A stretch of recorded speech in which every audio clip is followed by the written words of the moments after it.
comment est-ce qu'aujourd'hui, avec le passé qu'on a et les compétences qu'on a en France, on peut ne même pas être dans le top 20 international du PIB par habitant. Nous sommes la somme des 5 personnes qu'on fréquente le plus. C'est vrai et c'est démontré scientifiquement. Des gens intelligents qui savaient exactement comment ça allait se passer ont menti délibérément à la population en leur disant on peut avoir ce système, Oui. on peut tous vous donner de l'argent et on n'aura jamais de problème. Quand tu as déjà vécu ce truc-là d'être dans l'aide à l'autre et de voir dans ses yeux que vraiment elle est reconnaissante, c'est presque addictif.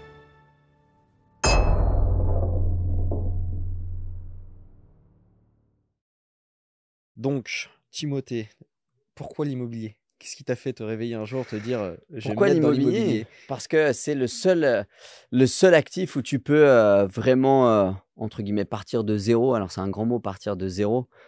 Tu pars toujours d'un métier, peut-être d'un peu d'épargne, peut-être un peu de love money, tes parents, tes grands-parents, etc. Mais pour quelqu'un qui n'est pas fortuné, qui ne vient pas d'une famille fortunée, qui veut le devenir, grosso modo, il y a 3 principales solutions. Solution numéro 1, c'est d'être haut dirigeant dans une entreprise du CAC 40, pour reprendre l'exemple de la France, où tu vas prendre 500 000, 1 million d'euros de salaire par an, et où là, bah oui, forcément, tu peux acheter des actifs et derrière devenir quelqu'un de fortuné. Deuxième solution, c'est de créer une entreprise où, en général, si on regarde les stats, tu gagnes mal ta vie tant que tu la détiens. Et puis, si tu es bon et que tu fais un bon exit, bah, tu gagnes bien ta vie une fois que tu l'as vendu, donc une fois que tu n'as plus le projet. Troisième solution, c'est de devenir un professionnel de l'acquisition d'actifs, que ce soit des actifs immobiliers, boursiers, etc.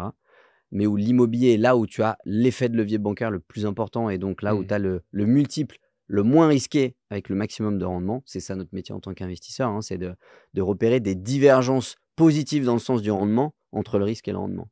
Et pour le coup, je pense que l'immobilier est la meilleure façon de faire. Ok, donc tu es vraiment convaincu, n'importe qui a vraiment rien peut démarrer dans l'immobilier comme Ouais. ça et vraiment se construire son patrimoine. Bien sûr.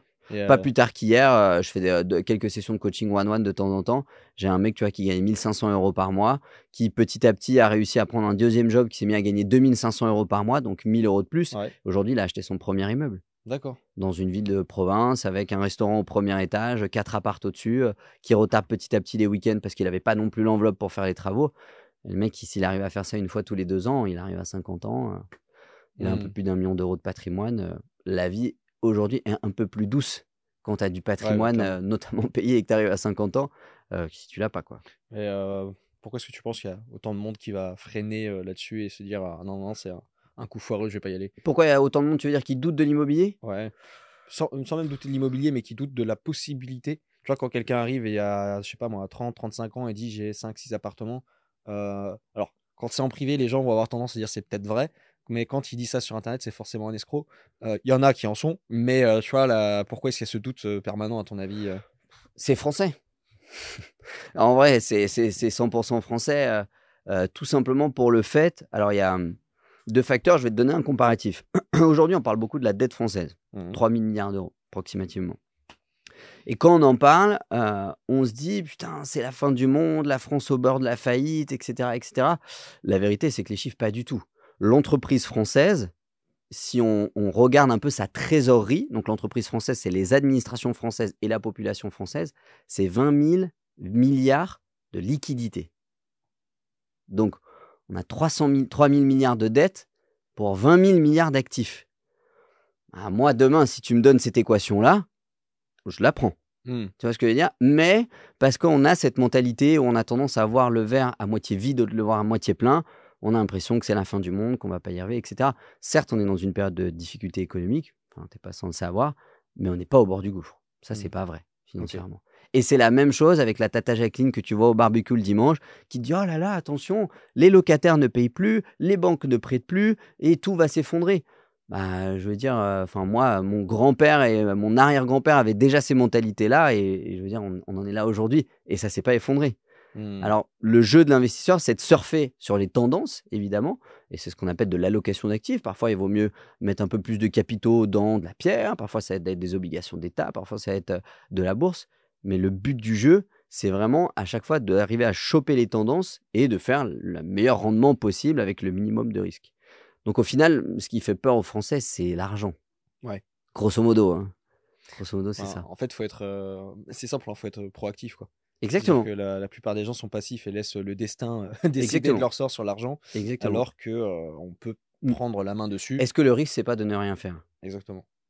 Ouais, c'est ça. Hem, sur le tiens, c'est marrant que tu parles, du coup, de ce problème du rapport à l'argent. Je n'ai pas forcément prévu d'en parler, mais, tant qu'on y est, c'est un sujet, Allons-y. qui m'intéresse. Hem, toi, justement, bah, tu pas ce problème-là. Oui. Tu penses que ça vient d'où? Le fait que peut-être toi, tu es moins baigné dans ce moule-là, Que j'ai moins de soucis avec la valeur Ouais, argent? c'est ça. Alors je pense que ça vient de mon éducation. Moi, j'ai eu la chance de grandir dans une famille, plutôt aisée, classe moyenne supérieure, mais que malgré tout, mes parents m'ont toujours fait voyager. On a fait beaucoup de voyages avec mes parents et on a fait une grande partie des pays d'Afrique. OK, J'ai fait, le Maroc 10 fois, la Libye, la Jordanie, le Kenya, le Sénégal. OK. Donc j'ai toujours eu ce regard où moi, tout va bien, parce qu'il y a de l'argent à la maison, qu'on a une jolie maison, enfin tout va bien, on voyage. Mais avec le contraste de mes parents qui m'ont pas forcément fait voyager dans des pays aisés pour la plupart, Ouais, mais plutôt des pays pauvres pour nous montrer ce que c'est la vraie vie. Et je sais que c'était, quelque chose qui avait à cœur notamment ma mère, de faire en sorte qu'on ne soit pas des enfants, pourris gâtés, mais qu'on se mmh, rende compte des vraies valeurs de la vie et 1 € est 1 €. Moi, mes parents m'ont jamais acheté un habit de marque avant que j'ai 16 ou 17 ans. d'accord. Tu vois? Et je me souviens parfois, oui, j'ai eu des disputes même, avec ma mère, parce que je lui disais: «Non, mais moi, voilà, je vais acheter, mes chemises, chez Devrett, chez ceci, chez cela». Quand tu es au lycée, tu essaies Ouais, de oui. et moi, mes vêtements et mes parents les achetaient c'est Vêt-à-faire. Alors que mes parents sont 2 professions libérales qui traînent très bien leur vie, et auraient pu tout à fait m'acheter des vêtements de marque ou s'acheter eux-mêmes des vêtements de marque, mais c'est pas du tout l'éducation que j'ai reçue. OK. Donc je pense que le fait de n'en jamais avoir manqué, de n'avoir jamais souffert de ce rapport à l'argent-là, bah, fait que moi, aujourd'hui, je le vois comme une énergie qui te permet de faire des choses. Elles peuvent être mauvaises, elles peuvent être bonnes, ça dépend pas de l'outil, ça dépend de la main qui le tient derrière. Donc j'ai pas cette vision, Mmh. négative et dogmatique de l'argent. L'argent, il est pas bien, il est pas mal. C'est l'être humain qui peut être bien, qui peut être mal et encore qu'est-ce qu'est le bien, qu'est-ce que le mal? Tout ça, c'est un dogme et c'est une règle où tu la respectes ou tu la Ouais. respectes pas. Donc Mmh. je Moi, je me demande aussi si, tu vois, la problématique du rapport à l'argent, il n'y a pas aussi une incompréhension, tout simplement, ouais, une incompréhension de l'économie, tout bêtement. ouais, aussi. C'est-à-dire que les gens réfléchissent sur une logique de soustraction, c'est-à-dire, si tu me donnes de l'argent, ça veut dire que tu en as en moins et Oui, l'argent que moi j'ai, c'est de l'argent que quelqu'un d'autre n'a pas. ouais, J'ai c'est l'impression vrai. que les gens réfléchissent beaucoup comme ça, ce qui n'a aucun sens puisque l'argent se crée. Exactement. C'est pas alors, il se crée, aujourd'hui, on le crée en l'imprimant, c'est pas la meilleure solution, mais il se crée parce que, bah, on crée de la richesse De la valeur. et qu'on crée de la valeur et cetera, Exactement, qu'il y a une meilleure productivité, et donc on s'enrichit tous ensemble. exactement. Et ça, les gens arrivent pas à l'intégrer Non. et je pense que, c'est ça, en fait, c'est vraiment le fond du problème français, il est là, c'est que le français n'arrive pas à comprendre le fait que, ben, oui, si tu fais de la marge, c'est une très bonne chose. Beh, bien C'est sûr. au contraire, si per la dernière fois, moi, j'avais discuté avec quelqu'un où je disais, que, moi, je viens d'une famille, à l'inverse, fonctionnaire, et qui ont un rapport, du coup, au risque, OK. Une complètement aversion au risque même. ouais, exactement, qui sont, et qui en plus, c'est par exemple, ma grand-mère, elle est très dans la charité et cetera, OK. ce qui est très bien, mais du coup aussi, quand elle va louer son appartement, elle va chercher à le louer pas cher. Ouais, OK. Et donc, si tu veux, il y a quelqu'un qui m'a dit: «Mais c'est très bien, si tout le monde faisait comme ta grand-mère, le monde irait mieux». J'ai dit: «Non, tout le monde ferait faillite». Oui, le monde irait Donc irait mal. le monde irait Et ouais. très mal, en fait. C'est même si la maladie de l'argent est admettons qu'on prend une comparaison, est une maladie, le principal paramètre dans ta prise de sang qui va mal en France, c'est le PIB par habitant. Mmh, Comment est-ce qu'aujourd'hui, avec le passé qu'on a et les compétences qu'on a en France, on peut ne même pas être dans le top 20 international du PIB par habitant? ouais. C'est effrayant. Oui, parce C'est-à-dire on est top qu'on 7 PIB mondial, oui, mais on est 20, PIB par par habitant. PIB par habitant, voilà. Heureusement qu'on a des très, très riches Mmh, pour nous sauver sur le PIB mondial. Mais si on rapporte ça en nombre d'habitants, la distance entre les États-Unis et nous, c'est la même qu'entre nous et le Chili. ouais. C'est-à-dire qu'en gros, les Américains nous voient comme nous, on voit les Chiliens. Dit comme ça, Tu vois ce que je veux dire? Mais ça, c'est la et je pense que d'aller vers un futur où le but du jeu, c'est de produire moins, bah, en fait, c'est l'inflation assurée. Parce qu'on sait que dans le grand Monopoly international, bah, c'est ceux qui produisent le moins qui sont les plus grands perdants. bah, ouais. Et on le voit sur le prix du carburant, on le voit sur la dégradation de nos services publics, on le voit sur tout, en fait. Et je pense que un des problèmes de base, c'est ça. Non, je suis entièrement d'accord. Puis comme le dit Charles Gave à chaque fois, c'est le PIB, c'est l'énergie transformée. Exactement. Corrélation quasi parfaite. Bon, bah voilà, si on veut consommer moins d'énergie, sachez que chaque goutte d'énergie en moins, c'est du PIB en moins. Faut pas rêver, ça se passera comme ça. Exactement. On va revenir un petit peu à toi. Par rapport à ton parcours, toi aujourd'hui, là, t'en es où sur ton patrimoine, ça donne quoi? Alors, sur le plan patrimonial, moi, j'ai commencé à investir il y a bientôt 8 ans Ouais. maintenant. T'as quel âge? Je vais sur mes 26 cette année. Ok. Donc, Heu, tu as commencé direct à 18. ouais, Ok. exactement, ouais. Exactement, avec mon 1er job qui était un cabinet de thérapie que je faisais en parallèle de mes études, qui fonctionnait très, très bien, ce qui m'a permis de faire mon premier deal. Après, je me suis associé avec mon papa et on a fait des deals, des deals, des deals, Ok. jusqu'à aujourd'hui créer une foncière immobilière qui est familiale, avec des activités qui vont être diverses, principalement sur un horizon de temps moyen terme. Mhm. Donc pour faire une comparaison, par rapport à la bourse, on n'est pas trader, donc on n'est pas marchand de biens de métier.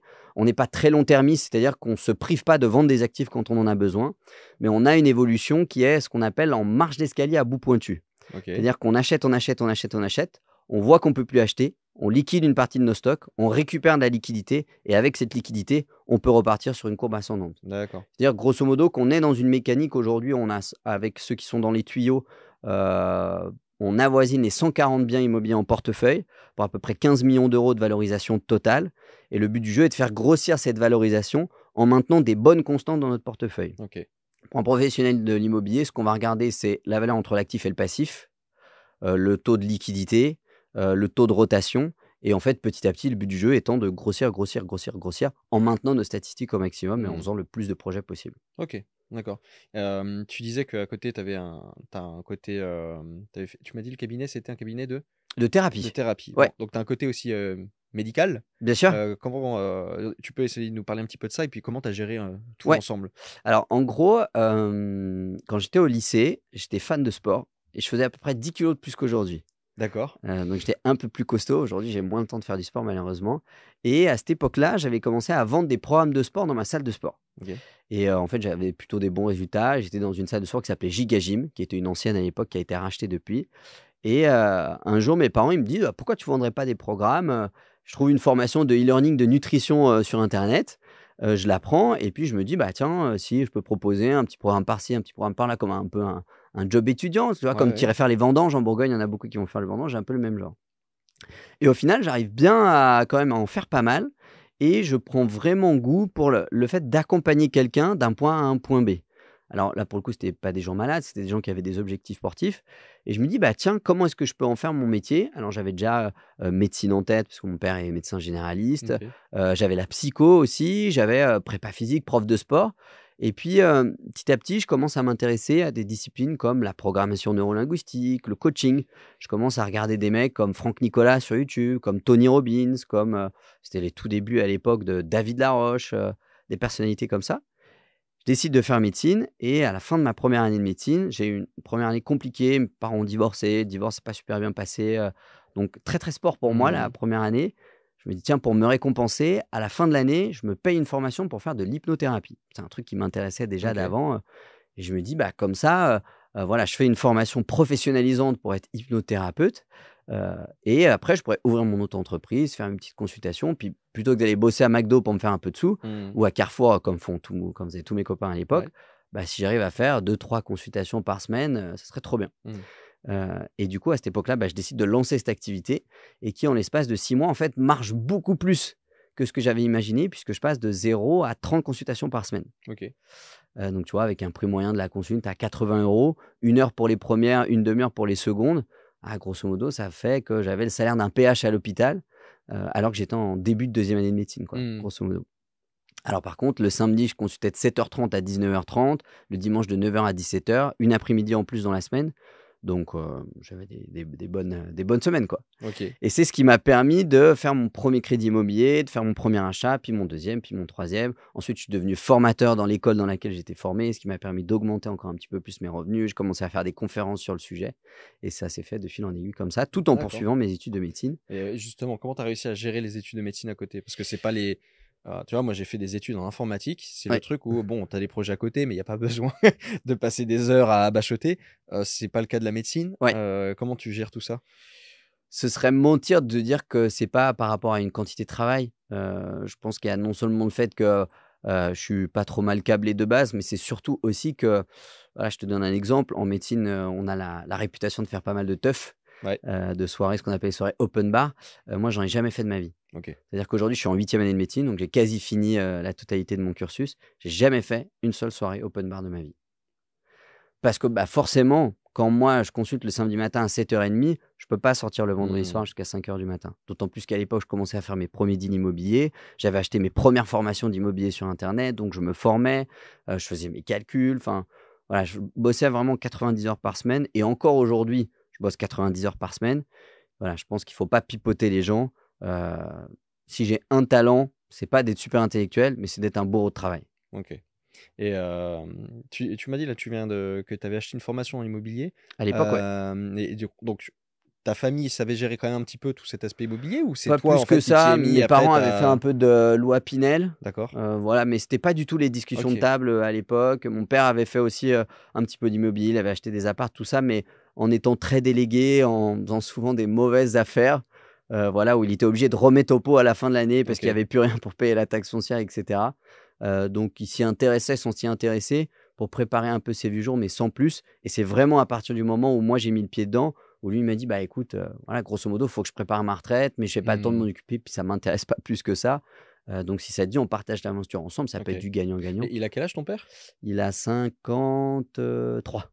OK. Ah, il t'a eu assez jeune, du Ouais, coup. ouais, ouais. OK. Parce que c'est marrant, ce côté où, bah, tu es un peu le gamin de 18-19-20 ans, qui a fait suivi une formation sur internet. Tu viens raconter la vie à ton père et Exactement, en fait, il t'a écouté exactement, et il a bossé avec toi? exactement. Je me rappelle d'une fois, on était en barbecue, de famille et j'avais fait mon premier deal à cette époque-là et j'étais sur mon deuxième et je lui dis: «Bah, voilà, je vais acheter un immeuble dans la rue où il y a tous les restaurants par chez nous». J'ai un restaurant au rez-de-chaussée, un T3 de 70 m² au premier étage, un plateau vide et des combles aménageables. Et j'avais prévu de faire 2 T2 duplex et de prendre l'ensemble de l'appartement. J'étais déjà allé voir la banque, elle m'avait donné un accord de principe pour l'obtention du crédit et mon père il me dit: «Alors, qu'est-ce que ça donne et tout, les chiffres?» Je dis: «Bah, grosso modo, l'emprunt me coûte 1 096 par mois et j'ai 2 500 € de loyer». Il me dit: «Mais, du coup, tu vas gagner, 1 200 plus de 1 200 € de cash flow par mois». Je dis: «Ouais, ouais, c'est ça, un SMIC grosso modo». Il me dit: «Mais n'importe quoi». Je dis: «Mais papa, je suis pas un con, enfin, je suis pas con, mais c'est des vrais chiffres». Et je me rappelle d'avoir pris une feuille, de l'avoir expliqué et il y a eu vraiment un déclic dans sa tête où il s'est dit: «Putain, mais» et je me rappelle qu'il me dit: «Mais si je fais ça 10 fois, en fait, j'arrive à la retraite, j'ai 10 000 € par mois de rente». Je dis: «Bah oui, exactement, c'est tout le monde le dit sur internet». Ah bah, faut qu'on le fasse, faut qu'on le fasse et du coup, c'est comme ça que ça a D'accord. motivé un peu, ensuite j'ai fait un peu la même chose Je avec mon suppose en oncle et plus en ma faisant tante avec qui ont ton investi père, avec avec la moi. capacité d'emprunt qu'il devait avoir et tout, ça a mis un coup Exactement, ouais, d'accélérateur en cumulé, automatiquement, ouais, quoi. en cumulé. Alors on s'est toujours fixé une règle, Ouais, c'est qu'il a jamais pris de caution pour moi, j'ai jamais pris de caution pour lui. OK. Et c'était une règle qu'on s'était fixée de base, où on faisait tout à 50-50. Alors le deal, c'était, grosso modo que moi je faisais le job derrière parce que j'avais un peu plus de job pour le faire, et parce que c'est ce qui me plaisait et lui, ça lui permettait grosso modo, sans trop s'en occuper, de me prêter sa capacité d'endettement et qu'on puisse en faire plus et Mmh. c'était plutôt un bon deal. En tout cas OK. qui nous a bien réussi, Bah, ouais, effectivement. jusqu'à maintenant et c'est Hem, super chouette. Enfin, moi, je suis très, très famille et de ouais. partager l'aventure en famille, c'est vraiment une belle expérience. Ah ça, ouais, ça j'en suis convaincu, Ouais, de toute façon on va y revenir à la fin comme ça je préchote un peu. on rebouclera. Voilà, on rebouclera sur ce sujet-là parce que, Timothée veut faire une dynastie. Moi, c'est quelque chose qui me parle beaucoup parce que moi aussi je veux en faire une. Trop bien, Donc on va pouvoir, aborder ce sujet-là après. On va trop réfléchir bien, à comment est-ce qu'on construit cette dynastie. avec Voilà, comme plaisir. ça je vous préchote un peu le truc, vous resterez jusqu'à la fin. Tu vas voir que dans le taux de rétention, ils vont tous aller, Ouais, grave. directement, on voit, hein, quand vous changez de chapitre. OK, donc du coup, en fait, donc ton père te rejoint comme ça en cours d'aventure, mais j'aimerais savoir, alors même si tu faisais un petit peu de sous ou quoi que ce soit, Ouais. comment est-ce que, à 18-19 ans, on se pointe à la banque en disant: «Bonjour, je vais emprunter, je suis investisseur immobilier», tu vois? Grosso modo, il faut rester pragmatique et statistique. Il y a plusieurs paramètres qui vont faire que la banque, elle va accepter, elle va pas accepter. Il y en a 2 principalement, l'emprunteur et le projet. L'emprunteur, il est scoré. C'est ce qu'on appelle le scoring bancaire. Mhm. Aux États-Unis, c'est quelque chose de très public, c'est-à-dire que tout le monde se dit: «Ah toi, c'est quoi ton scoring bancaire en soirée, tout ça avec tes potes?» En France, c'est très privé et même si les gens ne savent pas, dans chaque établissement bancaire dans lequel vous avez un compte, vous êtes scoré en fonction de si vous êtes un bon client ou un mauvais client. Un bon client, c'est celui qui met beaucoup d'argent, qui prend peu de risques. Mhm. Un mauvais client, c'est celui qui met très peu d'argent dans la banque et qui prend beaucoup de risques. Ce scoring bancaire, j'en ai fait une vidéo YouTube sur ma chaîne complète. Il y a tout un tas de critères. Ok. Ils vont différer un peu d'une banque à l'autre, mais grosso modo, c'est tout le temps les mêmes. Plus ce scoring est bon, plus ton dossier à change est accepté. Pour te donner un peu plus de contexte, moi à l'époque, grosso modo, je gagnais à peu près entre 5 et 6 000 euros par mois. Je mettais de côté 5 000 euros par mois. Ok. Ok. Donc, ce qui veut dire que j'allais voir la banque en disant, bah, je suis auto-entrepreneur, je gagne 6 000 euros par mois, j'en mets 5 000 de côté tous les mois, voici les 3 derniers relevés de compte à l'appui qui l'attestent, et en plus de ça, je suis en 2e année de médecine. Forcément, la banque, elle se dit en termes de scoring, taux d'épargne, génial, revenu génial, mais entrepreneur, c'est le bémol, Ouais. mais il est quand même en 2e année de médecine. Hmm. Tu vois ce que je veux dire? Ouais. Et en fait, c'est le complément de ce cadre-là qui m'a permis de faire mon premier deal et T'étais tous dans mes la deals même banque que d'après. tes parents? Comment? T'étais dans la même banque que tes parents ou pas? J'étais dans la même banque que mon Parce père que je pour crois mon que ça premier deal, joue ouais. aussi. Exactement, ouais, ça aide forcément d'avoir de Ouais. l'antériorité et cetera et en plus, je vous amène un projet à 12 de rentabilité brute où j'ai 600 € de cash flow. Hmm. Très, très bien acheté, dans une ville de taille moyenne, à taille humaine, un projet aux alentours des 200 000 € pour mon premier. Ok. Donc je veux dire, en termes de projet et de scoring, tous les feux étaient au vert. Mais il y a eu des périodes dans ma vie où mon scoring était beaucoup moins bon. Hmm. Parce qu'en fait, plus tu t'endettes au sein d'un établissement bancaire, plus ton scoring Bah baisse. oui. Plus tu donnes de consommation, de caution personnelle, plus ton scoring baisse. Donc, ce qui fait que le jeu de l'investisseur, notamment professionnel, on va dire, c'est de jouer en permanence avec ces paramètres-là pour avoir le meilleur scoring et le meilleur projet. Et ça, le scoring, c'est toi qui te fais un ordre d'idée de ce que tu vaux ou tu peux avoir l'information? Ah bah, tu peux demander à ton banquier, hein. Ah d'accord, ok. Moi, je sais qu'à l'époque où j'ai commencé à travailler sur ce sujet-là, Ouais, en fait, grosso modo, j'ai invité un banquier à manger. ok. C'était un conseil, que mon grand-père m'avait donné, moi, grosso modo, je viens d'une famille où mon arrière-grand-père était pilote de chasse dans l'armée française. Ok. Il avait une entreprise de serrurerie et son fils, donc mon grand-père, lui, était un cadre dirigeant de Dupont de Nemours, qui est une société industrielle suisse qui n'existe plus aujourd'hui Ok. et je mangeais avec lui 2 fois par semaine quand j'étais au lycée, c'était une de mes grandes sources d'inspiration et il m'a toujours dit: «Un des secrets dans les affaires, c'est de manger avec son banquier» et du coup, Ok. bah, j'avais ça qui m'était resté un petit peu à l'époque. Alors même si mon grand-père j'ai toujours fait des affaires pour les autres parce qu'il a toujours été salarié, et pas pour, la famille au sens Hmm. large, c'était quand même une bonne, je pense un bon conseil. Ouais. Je l'ai fait et c'est comme ça que j'ai appris en fait que ça existait le scoring bancaire. Parce que, bah, une question naturelle, quand tu es investisseur, tu es jeune, tu percutes bien, tu as envie de comprendre. Je lui dis: «Mais monsieur le banquier, moi il y a un truc que je comprends pas, c'est vous-même, vous m'avez dit que vous n'aviez jamais acheté de logement. Donc comment est-ce que vous faites pour juger si le projet que je vais faire est bon ou pas? Vous n'avez pas l'expérience pour en juger?» Il me dit: «Beh, nous, ce qui nous donne la réponse, c'est l'ordinateur». Et c'est l'ordinateur. Il me dit: «Bah, en gros, nous, dans votre projet, on vous demande vos 3 derniers relevés de compte, vos bilans et cetera. C'est pas pour se faire un avis, c'est juste pour rentrer les chiffres dans l'ordinateur et c'est l'ordinateur qui nous dit positif pour le projet, neutre nécessité, de passage en comité des engagements ou, négatif pour le projet Hmm. et en fait, c'est pas nous qui décidons, c'est algorithmique tout ça. Alors évidemment, l'avis personnel rentre en compte dans le cadre du scoring bancaire puisque certaines banques demandent aux conseillers de noter le rapport qu'ils ont avec le client.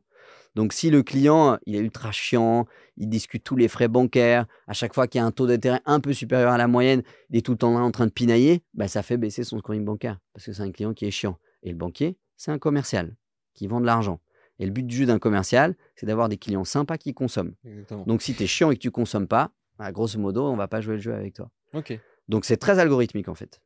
D'accord. C'est marrant cette histoire avec ton grand-père.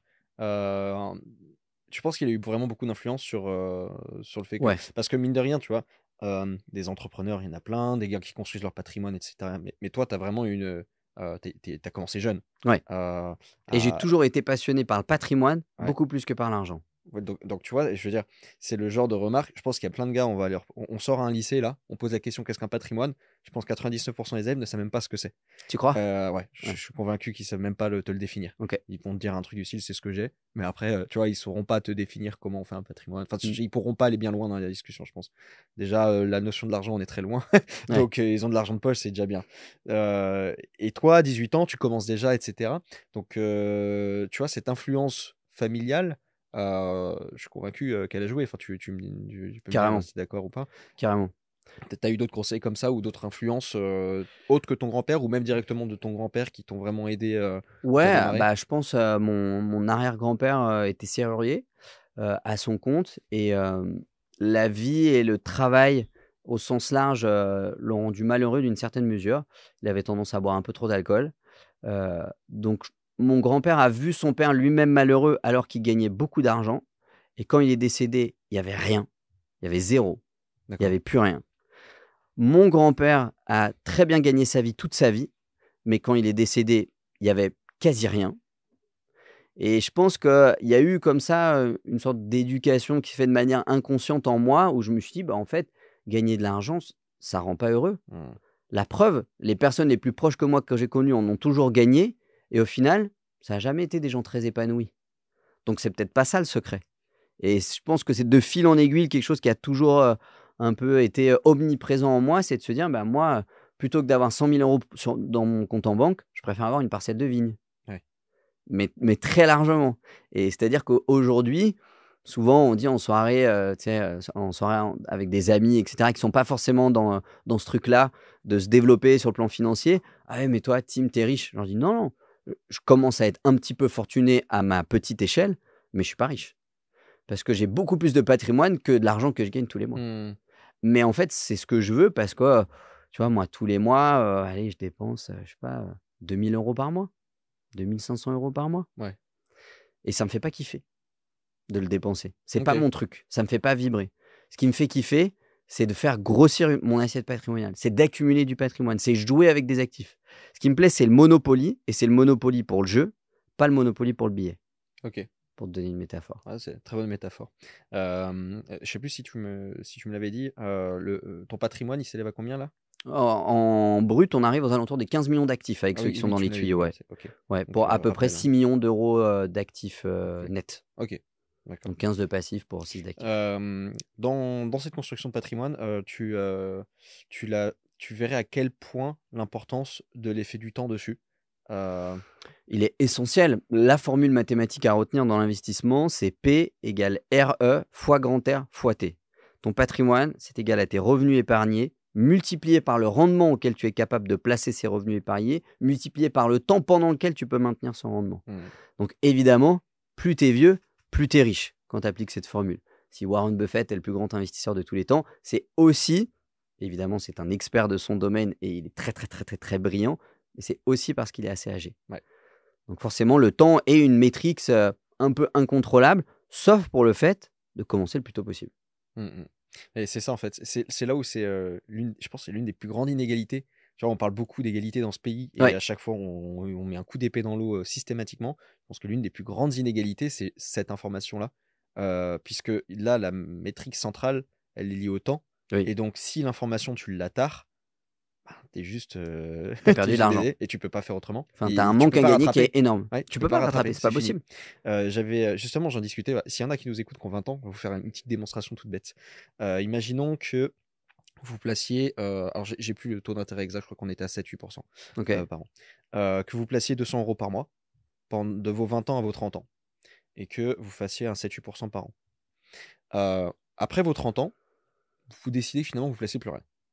Vous avez la flemme, vous avez pas envie, vous avez une famille, vous avez des gosses et puis, ça coûte de l'argent, vous placez plus. Par contre, vous avez l'intelligence de pas aller repiocher dans ce que vous avez mis de côté pendant les 10 dernières années et vous laissez les intérêts comme ça continuer à jouer pendant les 30 prochaines années. Vous allez arriver à 60 ans, ben, votre patrimoine à ce moment-là, sera plus je crois que c'est à peu près d'un tiers plus gros que quelqu'un qui a commencé à 30 ans, qui a mis 200 € par mois de côté pendant ces 30 années-là et qui arrive à 60 ans lui aussi. exactement. Voilà, Les donc rendements cumulés, et les donc moi, tu intérêts vois, par exemple, composés. Ouais. typiquement, j'ai découvert, les trucs, j'ai découvert ça, je devais avoir 26 ans et Ouais. donc et là, je me suis fait avoir 8 ans, et Oui, qui sont, mais mine de rien, c'est les 8 8 ans ans. avec une énorme valeur. Bah ouais, c'est Une ceux, énorme c'est ceux valeur. qui ont le plus de valeur. Exactement. Donc voilà, s'il y en a qui nous écoutent là, qui aujourd'hui ont 20 ans, vraiment, Mais bien sûr. repassez, faites un petit retour en arrière, vous réécoutez ce que je viens de vous dire, et vous allez regarder le concept sur les intérêts cumulés, parce que c'est ça, c'est ce qui va Mais changer bien sûr. littéralement vos vies. Et pour rebondir sur ce que tu disais par rapport à la matière de l'immobilier, aujourd'hui, il y a un certain discours,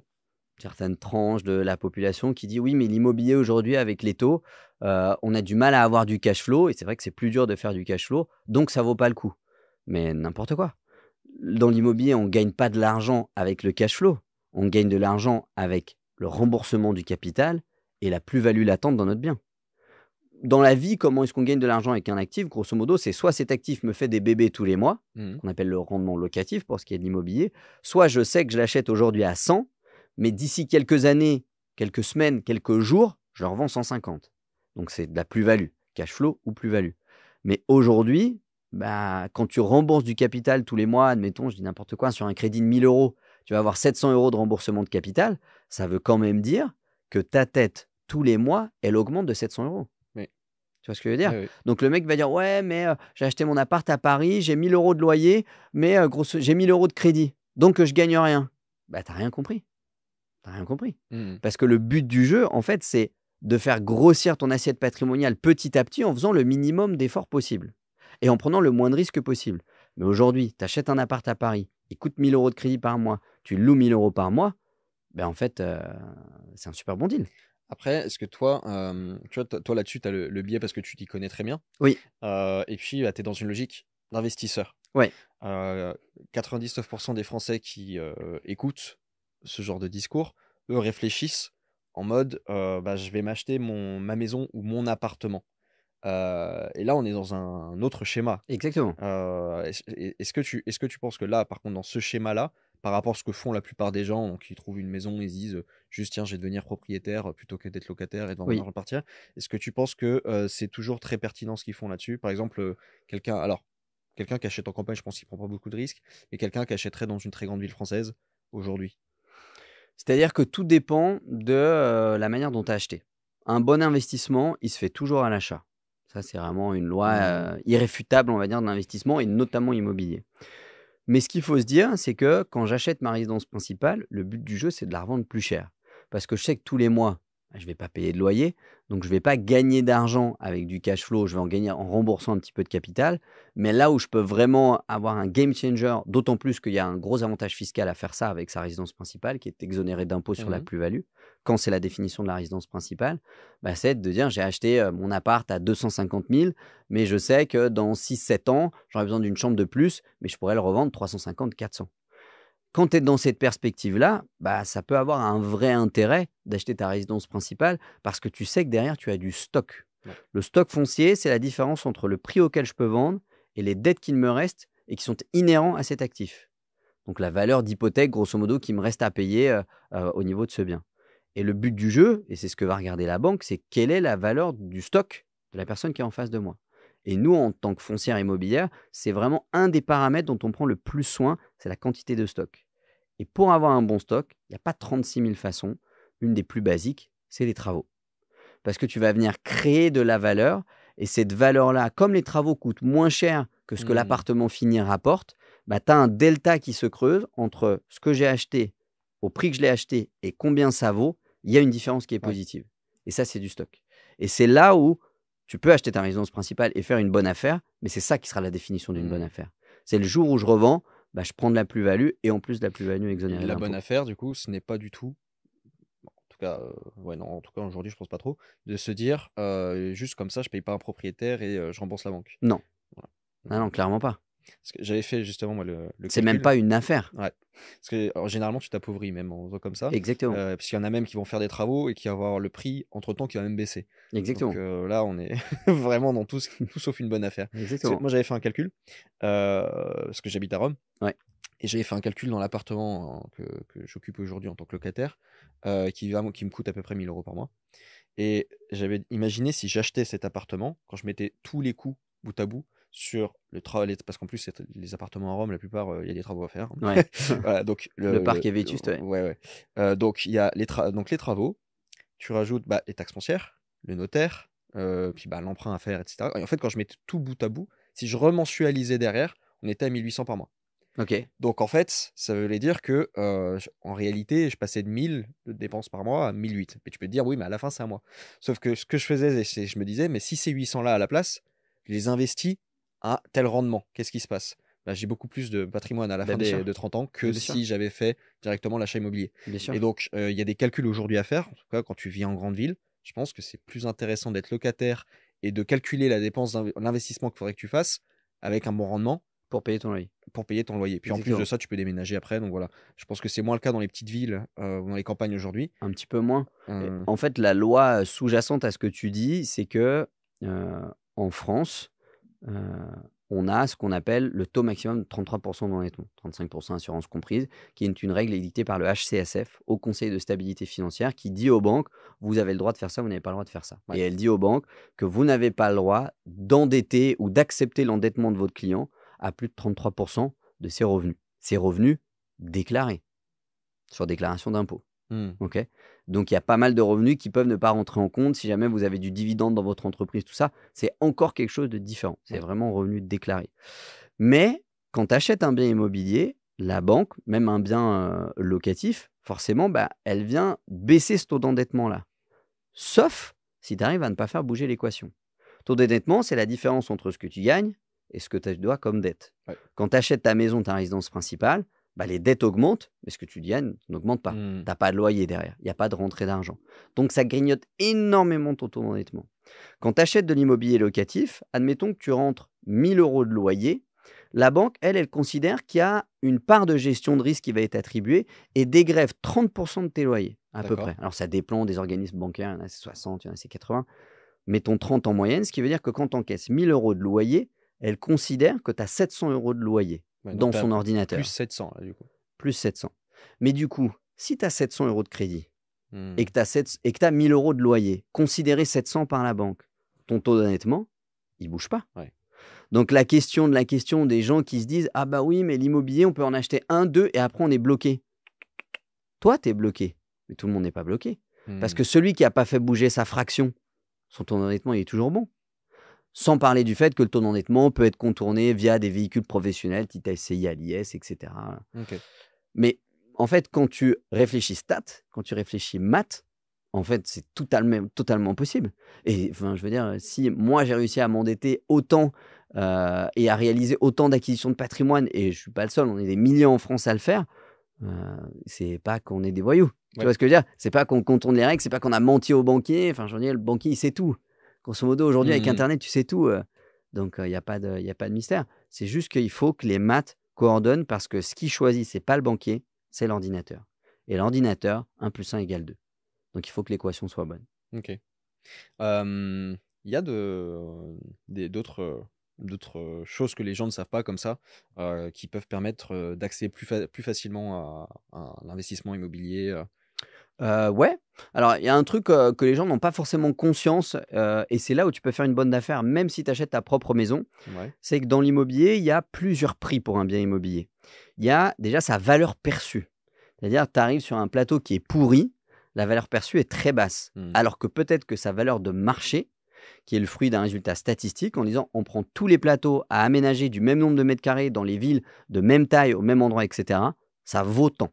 Ouais. Évidemment, cette valeur de marché-là, c'est ce que l'agent immobilier essaye d'approcher au maximum, parce que lui, il veut vendre à peu près au prix du marché, grosso modo. Et les gens veulent vendre au prix du marché. Mmh. Et c'est là où l'équation, elle est nickel. Mais là où il y a la plus grande opportunité quand tu achètes, que ce soit pour vivre ou pour louer, c'est quand il y a un delta positif entre la valeur perçue et la valeur de marché. Puisque c'est là où tu vas pouvoir, toi, de ton côté, gagner de l'argent. Si toi, tu es capable de percevoir la valeur là où les autres ne la perçoivent pas, et que tu arrives ensuite à bonifier ton actif en le divisant, en faisant un permis de construire, des démarches urbanistiques, des travaux, viabilisation, etc., etc., bah en fait, c'est le fonds de commerce des marchands de biens, hein, Mmh. grosso modo, Ouais, hein, ouais. qui achètent des trucs pourris, ils viabilisent, ils découpent, ils transforment, et puis ils revendent tout de suite, même si c'est pas rénové. Et ils font ça le plus de fois possible. Parce que ce sont des professionnels de recherche de valeur, de différence entre la valeur perçue et la Mmh. valeur de marché. OK. Il y avait un agent qui m'avait parlé une fois de la règle des 3D. Ouais. Je sais pas si ça aussi tu peux. Moi, je connais C'est un la truc règle des tout. 3 E, emplacement, emplacement, Ah, moi, il emplacement. m'avait Je sais pas dit. si c'est la Moi, même la chose. 3D, il m'avait dit. Lui, bon, en tout cas, je sais pas si elle est générale, mais lui m'avait dit ça. Il m'avait dit divorce, décès, déménagement. Ah, pour les bonnes affaires, ouais. Voilà. Et donc, bah, lui, il essayait toujours d'avoir un notaire dans le coin. Exactement. Exactement. C'est là où tu as les meilleurs Hmm. coups parce qu'en fait, tu as un vendeur qui veut vendre vite. C'est un vendeur qui est prêt à faire baisser son prix. Ouais.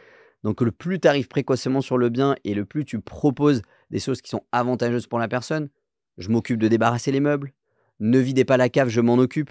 C'est toute une somme de petits détails qui vont faire adhérer à ta proposition la personne qui est en face de toi. Hmm. Et ça, c'est de l'humain, hein, c'est de la négo. Ouais, Quand ouais. tu as eu d'autres personnes sur cette chaîne qui parlent de négociation, etc., Ouais. on est en plein dedans. Et bah, tu vois, c'est intéressant de faire cette distinction qu'on vient de faire sur l'investissement immobilier et l'achat immobilier dans un cadre personnel. Ouais, Parce que je pense que les gens arrivent pas à faire la distinction entre les deux. ouais, Il y a une sorte de confusion. Et quand on peut dire c'est pas le moment d'acheter, quand on parle à quelqu'un qui, pour un cadre personnel, va juste aller acheter, comme on vient d'expliquer, je sais pas, ouais. à Paris ou quoi que ce soit, et lui dire c'est une énorme connerie.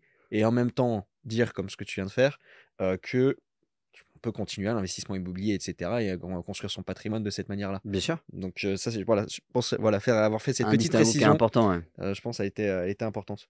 Euh, donc, à côté de ça, donc, tu nous as parlé tout à l'heure, on va switcher sur un autre sujet, de PNL. Ouais. Alors, tu peux nous expliquer un petit peu? Alors la PNL, c'est l'acronyme de programmation neuro-linguistique, qui est une discipline à la croisée des mondes entre 3 grands courants de pensée thérapeutiques orientés psycho, bien sûr, qui nous viennent majoritairement des États-Unis. Le premier, c'est, l'hypnose ericksonienne, qui nous vient de Milton Erickson, qui est, une personnalité éminemment connue dans le monde des thérapies pour avoir développé ce qu'on appelle l'hypnose permissive. Donc c'est une hypnose où je ne vais pas dire: «À 3 tu dors», mais c'est: «À 3 tu pourras fermer les yeux si tu le souhaites». Ouais. OK? Donc une approche beaucoup plus douce et beaucoup moins directive que ce qu'on avait avant avec ce qu'on appelle l'hypnose, directive, comme son nom l'indique. Premier courant de pensée de la programmation neurolinguistique. Deuxième courant de pensée, la gestalt thérapie, qui est un modèle de thérapie axé sur le résultat, axé solution et pas axé problème, qui vient un peu s'opposer quelque part avec la théorie freudienne qui est encore très enseignée à l'université française, où quand tu as un problème, c'est parce qu'il s'est passé quelque chose. Et pour résoudre le problème, il faut qu'on creuse jusqu'à la racine et c'est en comprenant pourquoi ça va mal que ça ira mieux. Hmm. Ça, c'est la théorie freudienne. La théorie de la Gestalt, c'est on s'en fout de pourquoi ça va mal. Le but, c'est comment on fait pour que ça aille mieux. Ouais, ok.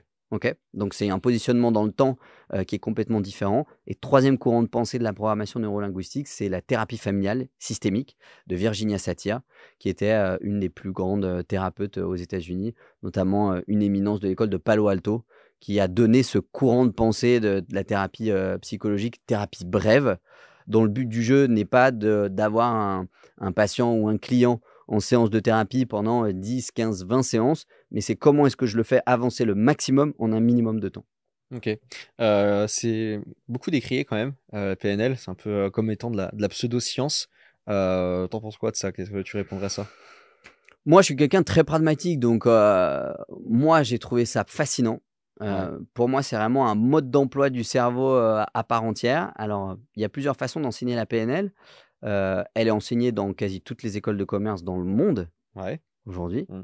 Ok, donc il faut quand même le savoir.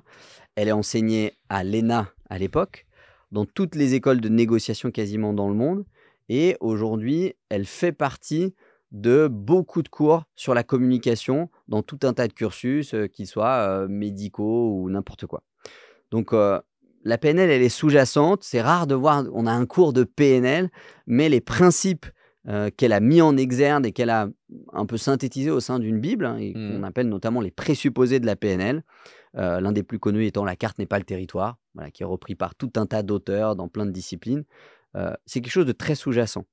Et moi, je sais qu'à titre personnel, j'ai vécu des choses avec ces outils-là où forcément, c'est difficile de ne pas y croire, entre guillemets. Et d'ailleurs, il y a beaucoup d'articles scientifiques qui sortent sur le sujet. Alors, c'est un modèle. Est-ce que le modèle, c'est celui qui correspond à tout le monde? Bien évidemment non, c'est le principe de base de la PNL. La carte n'est pas le territoire. La manière dont tu réagis, dont tu interprètes l'environnement qui est autour de toi, tes valeurs, tes croyances, tes peurs, etc., ne sont pas les mêmes que les miennes, ne sont pas les mêmes que toutes les personnes qui sont autour de nous. Et pourtant, on est dans la même salle, on a les mêmes caméras autour de nous. Peut-être que toi, tu passes un bon moment, peut-être que moi, je me fais chier, et inversement. Pourtant, on vit le même territoire. Donc, le principe de base de la PNL, justement, c'est quelque chose de très ouvert, de très, très libre sur le fonctionnement du cerveau humain, où chacun se fera sa propre carte. Ok. Donc, moi, je sais que je suis un grand, grand fan de PNL, que je l'applique dans ma vie de tous les jours, que ce soit dans mes relations amicales, mes relations familiales, et c'est vraiment quelque chose qui m'a aidé dans toutes les sphères de ma vie. Tu as des exemples d'applications? Exemple d'application, j'en ai un qui me concerne à titre personnel. Moi, j'ai une petite sœur qui, quand elle était petite, avait tendance à plutôt avoir un manque de confiance en elle, alors que moi, à l'inverse, j'étais quelqu'un de très sûr de moi. Et pour moi, jusqu'à ce que je fasse de la PNL, je pense, le manque de confiance en soi, c'était de la faiblesse. Pour moi, c'était une faiblesse. Ok.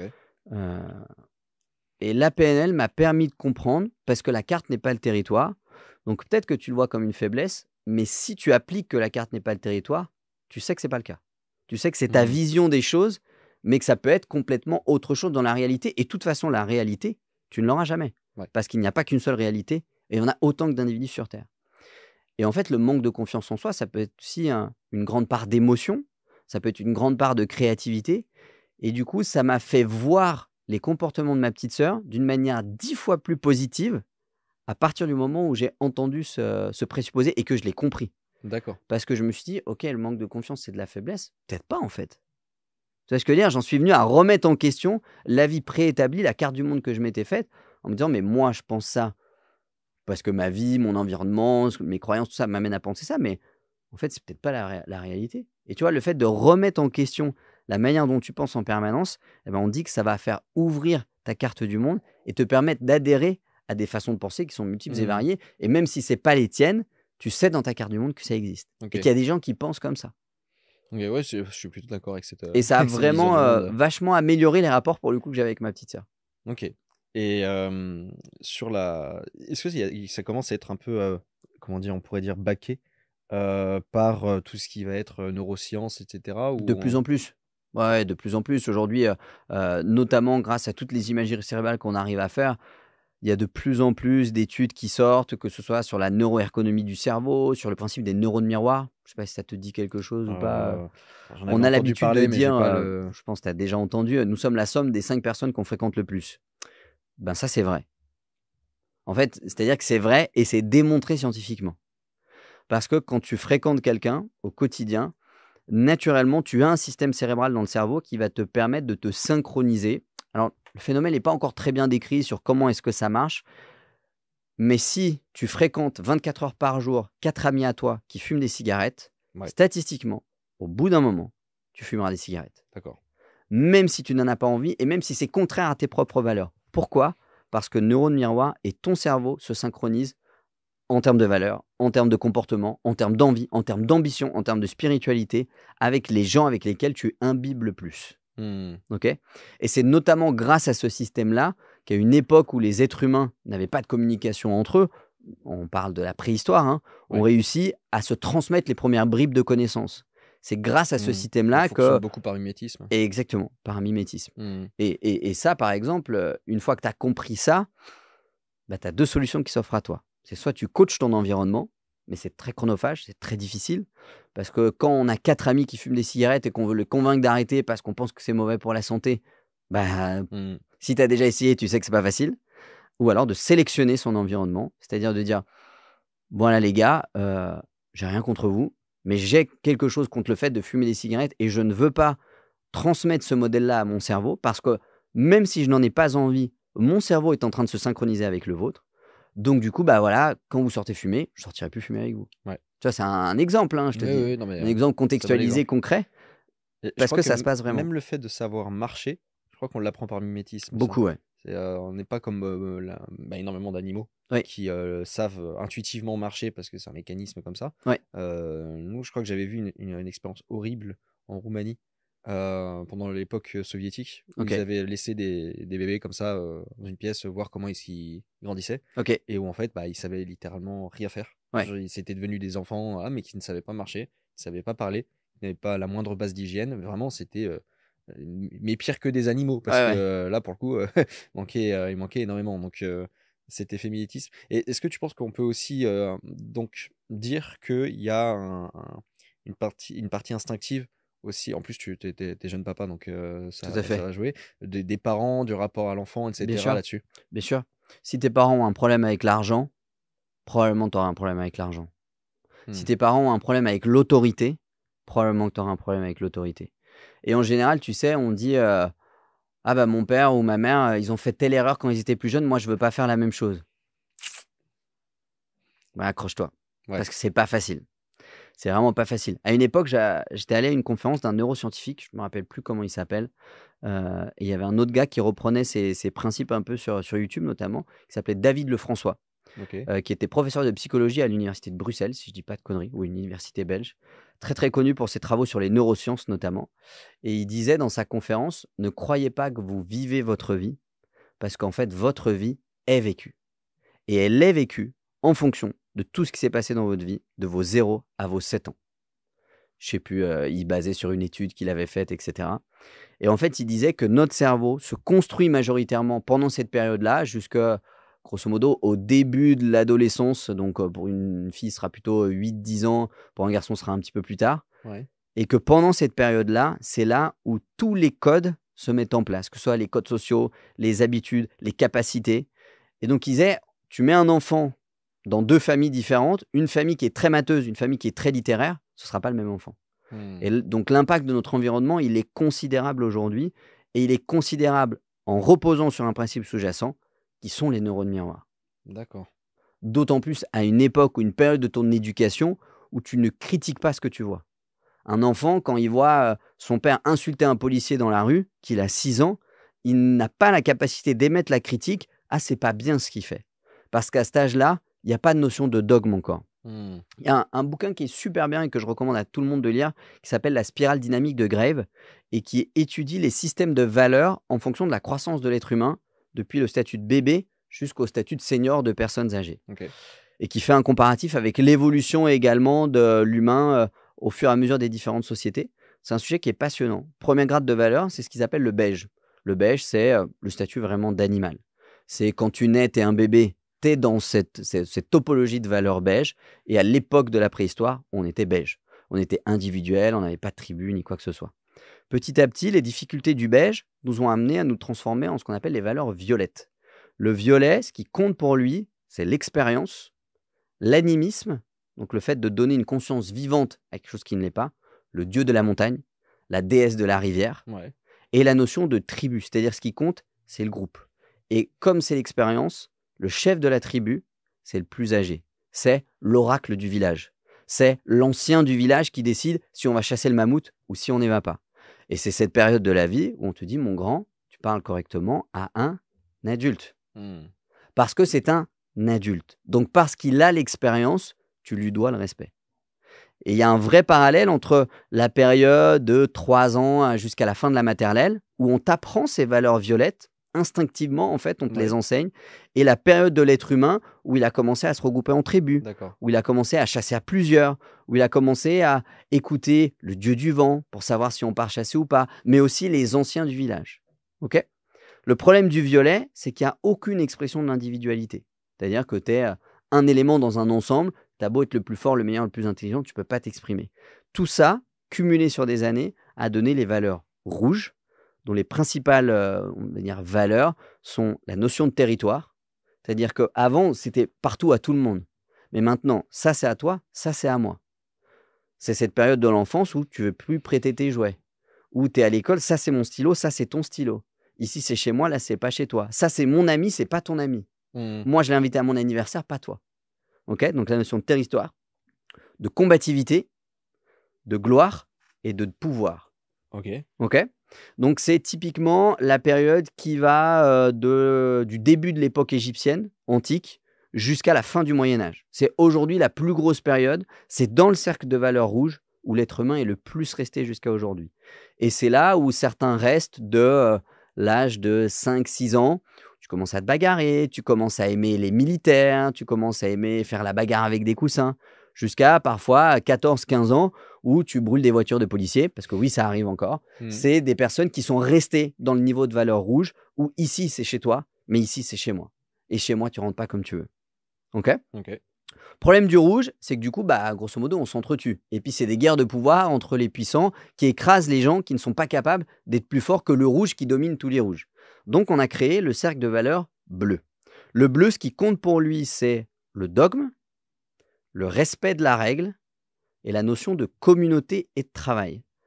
Donc, le bleu, c'est la période des Lumières et dans son modèle le plus absolu, c'est le communisme. Parce que pour un bleu, dans la vie, il y a des règles.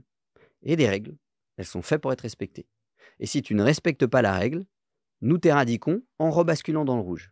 Le principe de cette spirale-là, c'est que quand tu es passé à l'étape de bleu, tu es capable temporairement de faire du rouge, du violet et du beige. Le bleu, c'est en général quand tu arrives au collège, où on te dit qu'il faut avoir une bonne note, parce que c'est important d'avoir des bonnes notes. Il faut bien travailler à l'école. Parce qu'en travaillant bien à l'école, tu auras un bon travail. Et c'est aussi cette période de l'humanité où on a commencé à faire des règlements, des règles dans un quartier, dans un pays, qu'on a mis en place des taxes pour rééquilibrer les différentes valeurs qu'il y a à l'intérieur d'une population. Tout ça, ça correspond à des valeurs bleues. Et aujourd'hui, une grande partie de la population française est encore au niveau de bleu. C'est-à-dire qu'il y a des règles, code de la route, la politesse, tout ça. Si on demande à quelqu'un, mais pourquoi est-ce que quand quelqu'un nous laisse passer, on doit dire merci? Parce que c'est comme ça.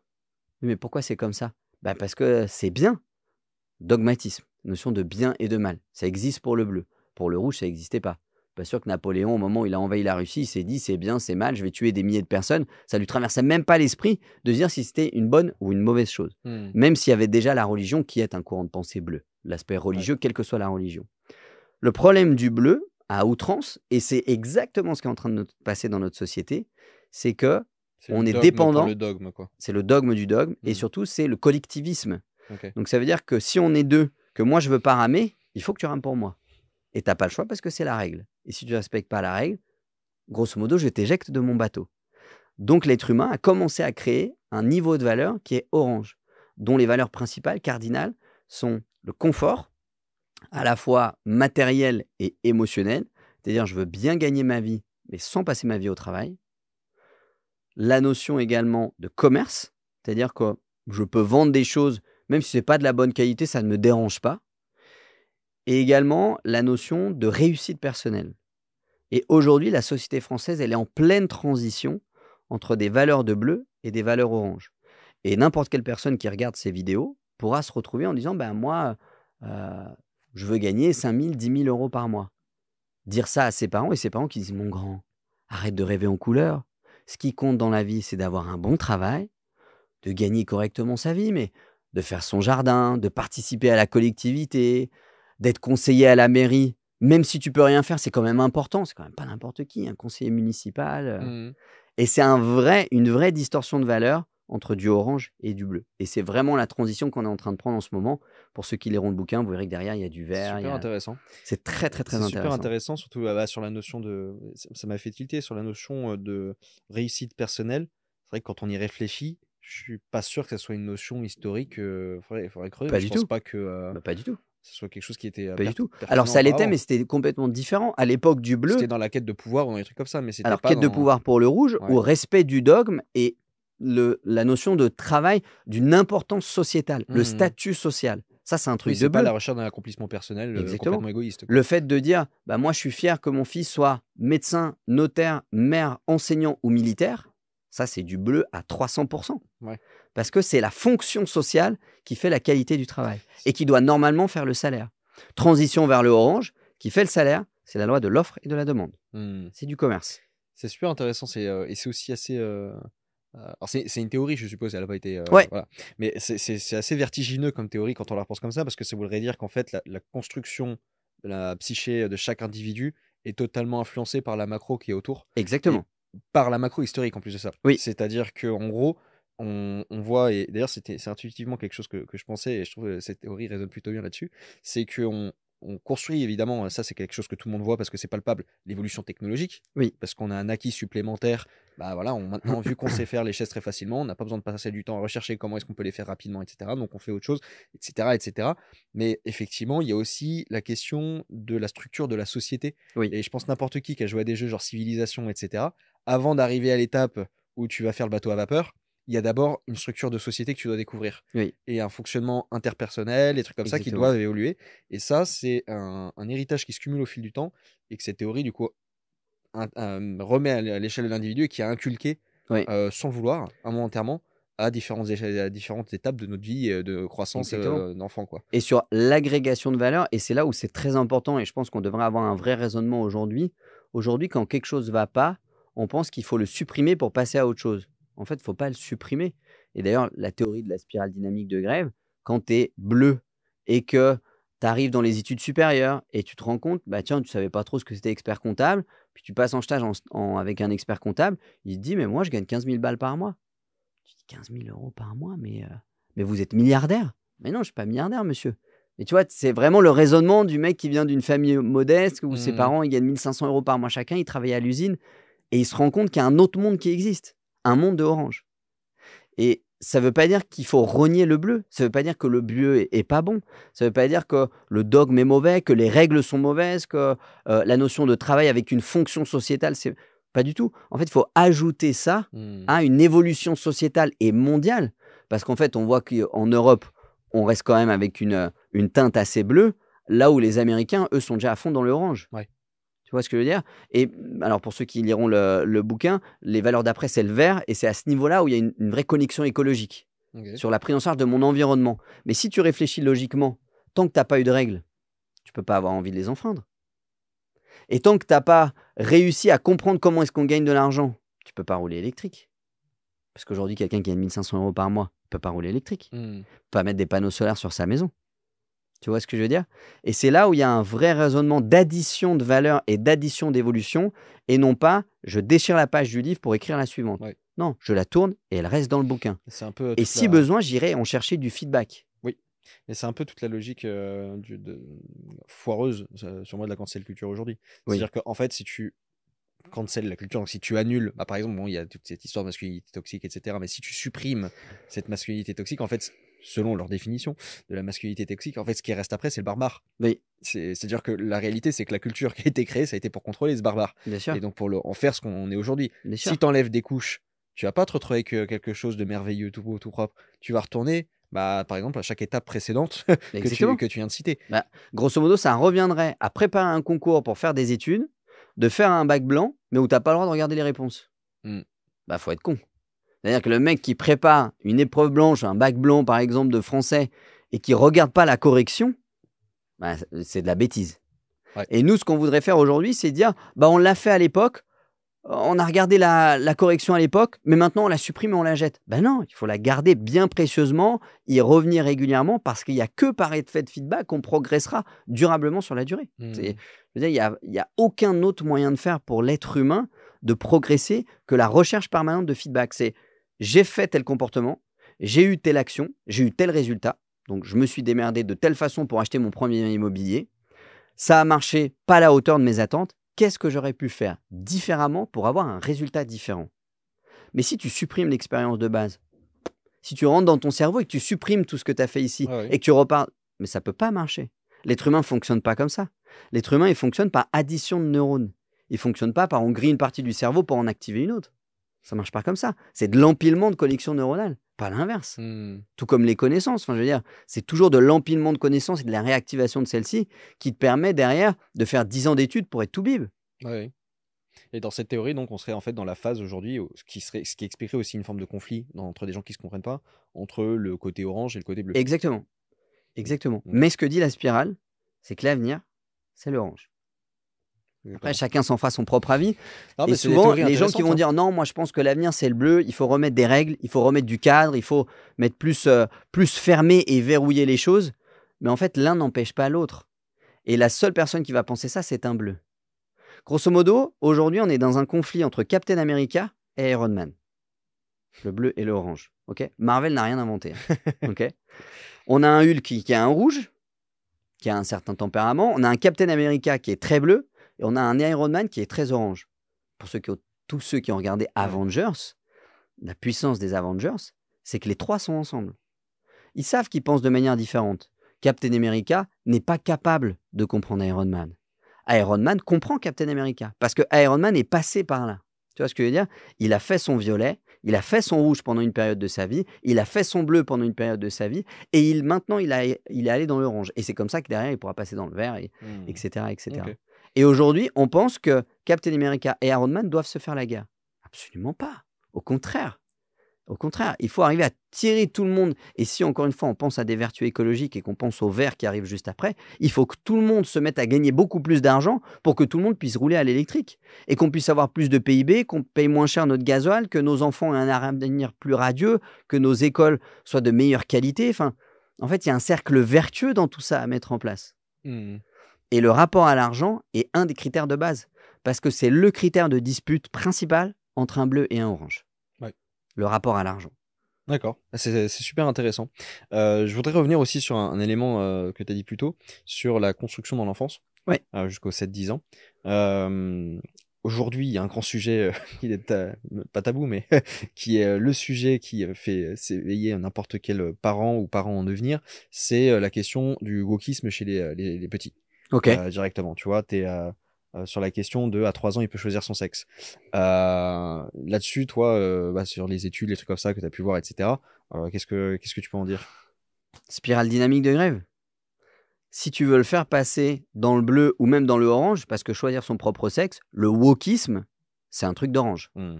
C'est un truc de mec qui veut pas de cadre et qui veut une liberté absolue. C'est un truc d'Iron Man.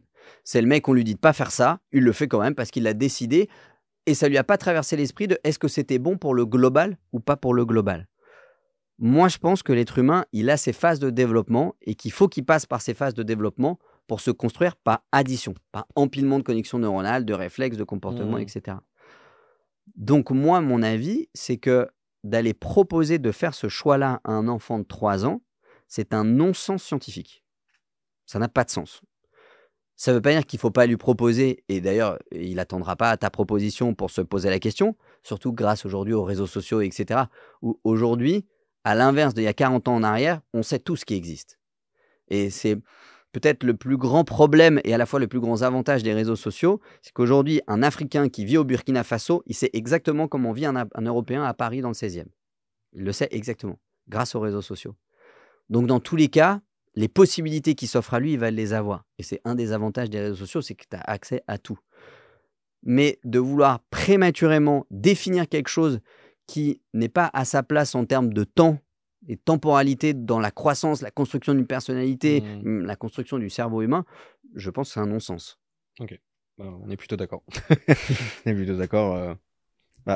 Tu vois, c'est des fois j'ai l'impression aussi qu'il y a certains parents qui justement vont transmettre leur cadre à eux à Oui. l'instant T sur l'enfant. Oui. Et en projetant des choses que l'enfant ne veut pas dire du tout. J'ai vu une psychiatre américaine qui avait raconté ça avec un enfant qui arrêtait pas de répéter que c'était un petit garçon qui arrêtait pas de dire qu'il était une petite fille. Donc les parents, au bout d'un moment, l'emmènent voir un psychiatre, dire voilà, dit qu'il est une petite fille. Ouais, on comprend pas, on sait pas trop ce qui se passe, etc. Ok. Et en fait, après quelques séances, le petit garçon un jour s'est mis à péter les plombs, il a gueulé, dit de toute façon vous préférez ma petite sœur. Et en fait, ce qui s'est passé, c'est que ils avaient un deuxième enfant, qui était une petite fille qui était handicapée, qui demandait énormément d'attention, à tel point que ils avaient plus beaucoup de temps à accorder au premier. Donc le premier avait traduit le truc comme ça: j'ai besoin de l'attention de mes parents. Mes parents donnent leur attention que à ma sœur est une fille, je dois être une fille. Okay. Et il avait traduit le truc comme ça. Et au final, le simple fait d'avoir rétabli la relation avec les parents, c'est rien passé du tout. Ça a changé le comportement. Ouais. Okay. Donc c'est des fois, c'est ce genre de truc, on parle quand même d'une décision qui peut changer l'ensemble de ta vie. Je dis, aussitôt, faut. Bien sûr. Et aie le respect pour ton enfant de le laisser choisir en temps et en heure quand il aura la maturité, toutes les cartes en main pour choisir. Exactement. Je pense que c'est ça qui est important en fait, hein, c'est de ne pas mettre un poids sur les épaules de quelqu'un qui n'est pas capable de porter. Tu vois, depuis tout à l'heure, on a parlé un petit peu patrimoine, immobilier, tu as le côté, la PNL, tous ces trucs-là. Donc, tu es curieux, tu t'intéresses à tous ces trucs-là. Ouais. Est-ce que tu as un peu une déformation personnelle de penser ton environnement personnel avec ta femme, avec ton gosse, etc., en recadrant les choses aussi par rapport à tous ces trucs-là que tu apprends? Bien sûr. Je pense que c'est dans les stades d'apprentissage de quelqu'un, on passe toujours par les 4 mêmes étapes. Première étape, c'est le statut d'inconsciemment incompétent. quand tu es tout petit, que tu as 3-4 ans, tu vois tes parents qui conduisent une voiture, mais tu ne sais pas que tu ne sais pas conduire. Ça te traverse même pas Oui, l'esprit. oui. Tu vois ce que je veux dire? Et petit à petit, tu grandis et on commence à te parler du levier de vitesse, etc. Et donc là, tu deviens consciemment incompétent. C'est-à-dire que tu sais que tu ne sais pas conduire. Tu sais que tu ne sais pas faire ça. Ok. Si jamais à ce moment-là, tu décides de rentrer dans une phase d'apprentissage, tu vas peut-être arriver à devenir consciemment compétent. C'est-à-dire que c'est pas automatique, mais ça se fait petit à petit, mais ça demande beaucoup de concentration, beaucoup d'énergie. Il faut que tu penses à débrayer, passer la vitesse, regarder des angles morts dans les ronds-points, et c'est une mécanique qui est lourde. Mais à force de la répéter, le cerveau humain est fait de telle façon que tu vas devenir tôt ou tard inconsciemment compétent. C'est-à-dire que tu n'as même plus besoin de penser à quelque chose pour pouvoir le faire petit à petit. Et moi, pour tous ces sujets-là, j'en ai tellement fait. Des séances de thérapie, j'ai un dossier où j'ai le nom parce qu'en fait, c'est des lignes dans mon classeur. J'en ai Ouais, fait 1660. d'accord. Donc, du coup, j'en ai fait tellement et bah, forcément, ça m'a matrixé. Et ça m'a donné un moule où aujourd'hui, je vois tout par ça. Et c'est quelque chose qui m'aide aussi à prendre du recul, je pense, dans la manière de gérer mes affaires, mais aussi la manière de soigner un patient à l'hôpital. C'est tout la même chose, en fait, tout ça. C'est comprendre l'humain, comprendre comment il fonctionne, l'autre et soi-même. Mmh. Donc oui, clairement, ça modifie la vision que j'ai de mon environnement, de mon entourage. Et ça m'a fait penser aussi, alors ça rejoint un petit peu ce que tu viens de dire, c'est pas exactement la même chose. C'est la courbe d'apprentissage, Ouais, super intéressant où au début tu ne sais pas que tu sais pas, donc ton niveau est à 0. ouais, Et après, tu commences à apprendre des trucs et tu arrives à une sorte de pic où tu es persuadé d'avoir compris. Et en fait, tu ne sais vraiment que très peu de choses encore, mais ouais. tu as appris beaucoup de choses par rapport au fait que tu ne savais rien avant, donc du coup, tu as l'impression de tout savoir. Et après, ça se réeffondre d'un coup, parce que tu continues d'apprendre, et là, tu te rends compte que le sujet est beaucoup plus vaste que Avec ce prévu, que tu avais et que imaginé. tu sais rien du tout. Et Exactement. il y a une sorte de décorrélation entre le niveau réel de compétence des gens et ce qu'ils ont enfin, comme avis sur leur propre niveau. Ouais. Du coup, ça veut dire que bah, voilà, leur niveau, bah, il va suivre une sorte de ligne droite comme ça, Mm, on y va, alors que bah, leur croyance dans leurs compétences va faire une courbe, elle va prendre exactement. comme ça. Et avant que on réarrive à un haut niveau de compétence et à un haut niveau de confiance en ses compétences, ça met pas mal de temps. Exactement. Et C'est- ce qui est relié à ce truc-là, c'est enfin, la mauvaise gestion de ce que tu dis, c'est la sur ou la sous-performance. C'est un principe de base en préparation mentale du sportif notamment, c'est de tracer une courbe entre le niveau de difficulté que tu demandes à la personne que tu es en train de préparer, si tu es préparateur mental, je veux dire, et le niveau de compétence perçu par lui-même que lui, il a. Et Hmm. en fait, si tu traces un couloir au milieu de cette courbe, on peut facilement la trouver sur internet, le monteur pourra la mettre, à la vidéo. Il y a une courbe de génie, une courbe de flow, où tu as un alignement parfait entre le poids qu'on met sur tes épaules et ta capacité à porter ce poids. Si jamais on te paie un poids trop lourd par rapport à ce que tu estimes être capable de faire, répété à outrance, l'aiguille va monter dans le rouge et c'est ce qu'on appelle du surentraînement ou de la surchauffe. À l'inverse, si jamais l'aiguille elle tape trop dans le bas, c'est-à-dire que ça te met pas en difficulté, ça te stimule pas, le poids qu'on te met sur tes épaules est beaucoup trop faible par rapport aux capacités que tu as. C'est ce qu'on appelle du sous-entraînement, de la démotivation. Et c'est pour ça que, pour revenir sur une thématique plus immobilière, de se dire j'ai jamais investi, j'achète un premier immeuble de 20 appart, ton aiguille elle est méga dans le rouge. Ouais. Donc c'est vraiment pas la bonne façon de progresser. De se dire bah, j'ai déjà acheté un ou deux apparts, je l'ai fait 2 fois, bah, j'en rachète un troisième, un studio, peut-être que l'aiguille elle est un peu trop basse. Est-ce que ça vaut pas le coup d'aller sur une division de plateau, d'aller sur un petit immeuble de rapport en province, pour maintenir l'aiguille en permanence dans la Hmm. zone de génie. Et moi, c'est ce que j'essaie de faire au quotidien, en fait.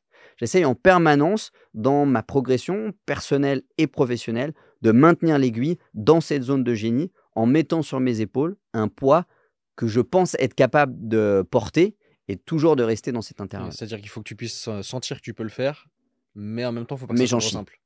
Mais Ouais, j'en chie. ça me fait penser un peu aux jeux vidéo qui ont intégré ça très Exactement. très bien. C'est-à-dire Exactement. que quand tu joues aux vieux jeux vidéo, ils étaient soit complètement abusés dans le sens, genre il y avait aucun défi dedans, Ouais, soit à l'inverse, c'est une complexité, mais tu faisais le infâme. premier niveau, après tu balançais la console, c'était insupportable pour jouer, jusqu'à ce qu'ils aient commencé à intégrer bah, justement C'est tout une ce qui est notion de psychologie. neurosciences, Hein. Mm. psychologie, et là en fait, bah, justement, tu regardes tous les jeux aujourd'hui, sont pensés pour que tu puisses les terminer, mais qu'en même temps, tu aies le sentiment de progresser et que tu es devenu meilleur tout au long du jeu, quoi. Carrément. Ils sont vraiment pensés comme ça.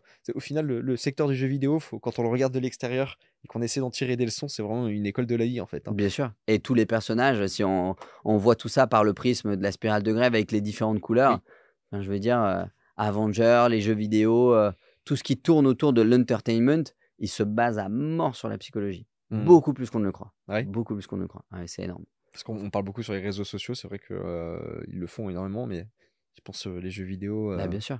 Mais bien sûr. Et il y a toujours dans un jeu vidéo un personnage où tu vas te ressembler en lui. Pourquoi? Parce qu'il est dans la même couleur que toi, en fait, grosso modo. Et il y a des gens qui sont fans de Captain America et il y a des gens qui sont fans de Iron Man, naturellement. C'est-à-dire que naturellement, un gamin, tu peux arriver à évaluer à quel stade il est en termes de couleur en fonction de son personnage préféré de jeu vidéo. D'accord. C'est marrant. Clairement. Et tu as des gens qui vont dire, bah, moi, dans les Avengers, je suis fan de Captain America. Et Iron Man, je peux pas l'encadrer. Et il y en a qui vont dire, moi, je suis fan d'Iron Man. Et Captain America, je peux pas l'encadrer. Et en général, un gamin de 8 ans, il est fan de Hulk. Parce qu'il est fan du rouge. Il y a d'autres trucs comme ça dans les jeux vidéo où tu sais qu'on peut en retirer quelque chose. La courbe de performance, comme on en a parlé, les différentes valeurs et des personnages. Je pense que les jeux vidéo se basent beaucoup sur la notion de neuroergonomie. Où, je ne sais pas si tu as eu l'occasion d'avoir Idriss Aberkan sur ce podcast. Non, je ne l'ai pas eu, mais si jamais il passe par là, il est le bienvenu. Et ouais, je pense que ça pourrait être. Parce que c'est vraiment un mec ultra successful et très, très, très documenté sur le sujet. Où le cerveau humain, grosso modo, il évolue par étapes. Et au début, quand tu fais quelque chose que tu n'as jamais eu l'habitude de faire, il faut imaginer que c'est comme tu es dans une 2 chevaux et tu roules sur une route de campagne non goudronnée avec des nids de poules. Ça va bousculer dans tous les sens, c'est pas balisé. En plus, il fait nuit, t'as pas de feu, t'as pas de klaxon, t'as pas de. C'est la merde. Et c'est normal que ce soit dur. Et c'est dur pour tout le monde. Plus tu vas rouler sur cette route, plus ton cerveau va imprimer. Ah putain, il y a du passage quand même. Je vais transformer mon chemin en route. Il va la goudronner, il va mettre une ligne blanche, 2 voies pour circuler dans tous les sens, des panneaux de signalisation. Et si tu continues de rouler dessus, cette voie-là, elle va se transformer en une départementale. Et si tu continues encore, la départementale en nationale. Et encore la nationale en voie express, en autoroute. Et en fait, c'est l'empilement de connaissances, encore une fois, qui va permettre de développer la partie de ton cerveau qui te sert à faire telle compétence. Et ça, les jeux vidéo aujourd'hui l'ont bien compris parce qu'ils commencent par des épreuves faciles pour finir par des épreuves plus difficiles. Pourquoi? Parce que tu ne peux pas demander à quelqu'un de rouler sur une autoroute pour une compétence quand dans son cerveau, pour ce genre de compétence, il en est au stade d'une départementale. C'est impossible. Tu ne peux pas lui demander de rouler à la même vitesse. Et ça, c'est un truc où moi qui ai joué un petit peu à GTA, Assassin's Creed, des jeux comme ça, tu te rends compte que plus tu évolues dans les niveaux, plus la difficulté en fait augmente. Mais vu que tu progresses en même temps que le jeu, bah, en termes d'aiguille par rapport à notre courbe de tout à l'heure, tu restes à peu près dans la même zone de génie. Ouais. Et tu n'as pas l'impression que c'est en réalité plus difficile. Exactement, alors que ça l'est. Tu as parlé là tout à l'heure que tu étais en médecine. Donc tu es aussi interne, si je Ouais, dis pas de bêtises. en 8e année, ouais. Là, aujourd'hui, comment ça s'organise en fait là, une semaine type? Parce que Il n'y là, a tu pas vois, vraiment de semaine type. Alors, j'ai des semaines qui sont très chargées. En général, j'ai au moins 1 à 2 gardes de nuit.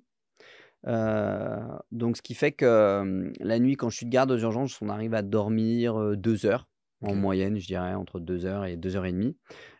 Et moi, j'enchaîne sur ma journée du lendemain. Donc, pour te donner mon début de semaine, lundi, j'ai fait 24 heures d'affilée à l'hôpital. Donc, j'ai fait 8 heures jusqu'à 8h30 le lendemain. Ensuite, je suis arrivé au bureau. J'avais des visites toute la matinée. J'avais un déjeuner business le midi. Et l'après-midi, je tournais des vidéos sur YouTube. Sur mon repos de garde, en fait. Et hier soir, j'avais des amis à la maison. Tu dors quand? Je suis un petit dormeur. En moyenne, sur la semaine, je dors, si on fait la moyenne lycée sur la semaine, peut-être 4-5 heures par nuit. Putain, t'as de la chance. Et tu ressens rien? J'aimerais bien dormir plus. T'es pas fatigué? Si, je suis fatigué. Il y a des semaines où j'en chie à mort. Mais ça fait partie du chemin pour monter jusqu'au sommet de la montagne. Ok. Mais tu pourrais pas te dire aussi, bon, bah voilà, je construis mon patrimoine. Parce que tu as aussi, effectivement, pour ceux qui te connaissent, mais pour ceux qui ne connaîtraient pas, tu es aussi avec Yomi sur Mindeo. Exactement. Puisque tu fais la formation dans l'immobilier. Est-ce que tu pourrais pas juste te dire aussi, bon, bah médecine, c'est en trop? En trop? En termes de temps, par rapport à. Si on réfléchit juste en termes de revenus. Ah bah si on réfléchit en termes de revenus, oui. Clairement. Mais quand tu as soigné quelqu'un une fois dans ta vie, c'est un truc je pense que tout soignant l'a déjà ressenti. Moi, j'ai eu la chance de le ressentir assez tôt dans mon cursus médical. La plupart des gens font pas médecine pour soigner les gens. La plupart des gens font médecine parce que la science, c'est sympa et qu'en plus, on gagne bien sa vie. Et c'est quand on commence à en soigner qu'en général, on prend conscience que ça peut faire partie de sa mission de vie. Et quand tu as déjà ressenti le fait d'aider quelqu'un, je pense à une personne âgée aux urgences qui est tombée, qui est angoissée, qui se fait du souci, et que tu as déjà eu ce truc de poser ta main sur son épaule et lui dire: «Madame, ça va aller, ça va bien se passer, je vais vous poser quelques questions, on va vous faire une petite prise de sang». Quand tu as déjà vécu ce truc-là d'être dans l'aide à l'autre et de voir dans ses yeux que vraiment elle est reconnaissante, c'est presque addictif. Mmh. Et c'est vraiment un truc que tu retrouves, je pense, nulle part ailleurs. Enfin, moi, en tout cas, j'ai jamais ressenti cette satisfaction dans une autre discipline. Ben, on parle quand même beaucoup, en ce moment de l'hôpital en négatif. Ouais, Toi, c'est quelque chose quand même que tu ressens un petit peu, au quotidien? bien sûr, au niveau, du personnel, au niveau des moyens qui sont mis en place et cetera, personnel qui est à cran et moi, je sais que tous mes collègues qui ont beaucoup plus de bouteilles nous le disent. Il y a 20 ans en arrière, une garde aux urgences, on dormait 5-6 heures dans la nuit. Mmh. Aujourd'hui, soit on n'arrive pas à dormir ou quand on dort 1 heure et demie, 2 heures parce qu'il y a beaucoup plus de monde, il y a beaucoup plus de passages. Donc on sent bien qu'il y a une augmentation de l'activité, de tous les services de manière générale hospitaliers. Est-ce que c'est parce qu'il y a plus de malades? Est-ce que c'est parce qu'il y a moins de personnel? Les stats sont pas très clairs par rapport à ça. On a certains pays d'Europe qui ont autant de médecins que nous, certains pays d'Europe où j'ai des membres de ma famille qui vivent par exemple et ils disent: «Chez nous, on n'a pas de mal à avoir une consultation chez le médecin». Mmh. Donc, il y a tout un raisonnement peut-être à avoir sur la consommation de santé et cetera. Peut-être un problème d'organisation, Peut-être aussi? un problème d'organisation. Je pense qu'il y a un cumul de plein de choses, avec un levier organisationnel que je pense est très important, un levier éducatif aussi vis-à-vis des gens, qui est vraiment super important. Mais oui, on va dire que c'est pas le milieu dans lequel, il y a le moins Mmh. de burn-out et le plus de satisfaction au travail. Non, c'est clair. Est-ce que tu penses pas qu'il y aurait, un un modèle à repenser, tu vois, justement, on parlait du bleu au orange. Ouais, Aujourd'hui, l'hôpital, si on devait le penser en une couleur, je le mettrais plus dans le bleu. oui, Hem, il est bleu ouais, et les gens qui bossent à l'hôpital sont en général très bleus. et est-ce que justement, il y aurait pas une évolution à faire là-dessus? C'est la vraie question du moment, hein. Je pense que c'est même nos pouvoirs publics se posent la question. Est-ce que on passe à un système de santé semi-privé, complètement privé?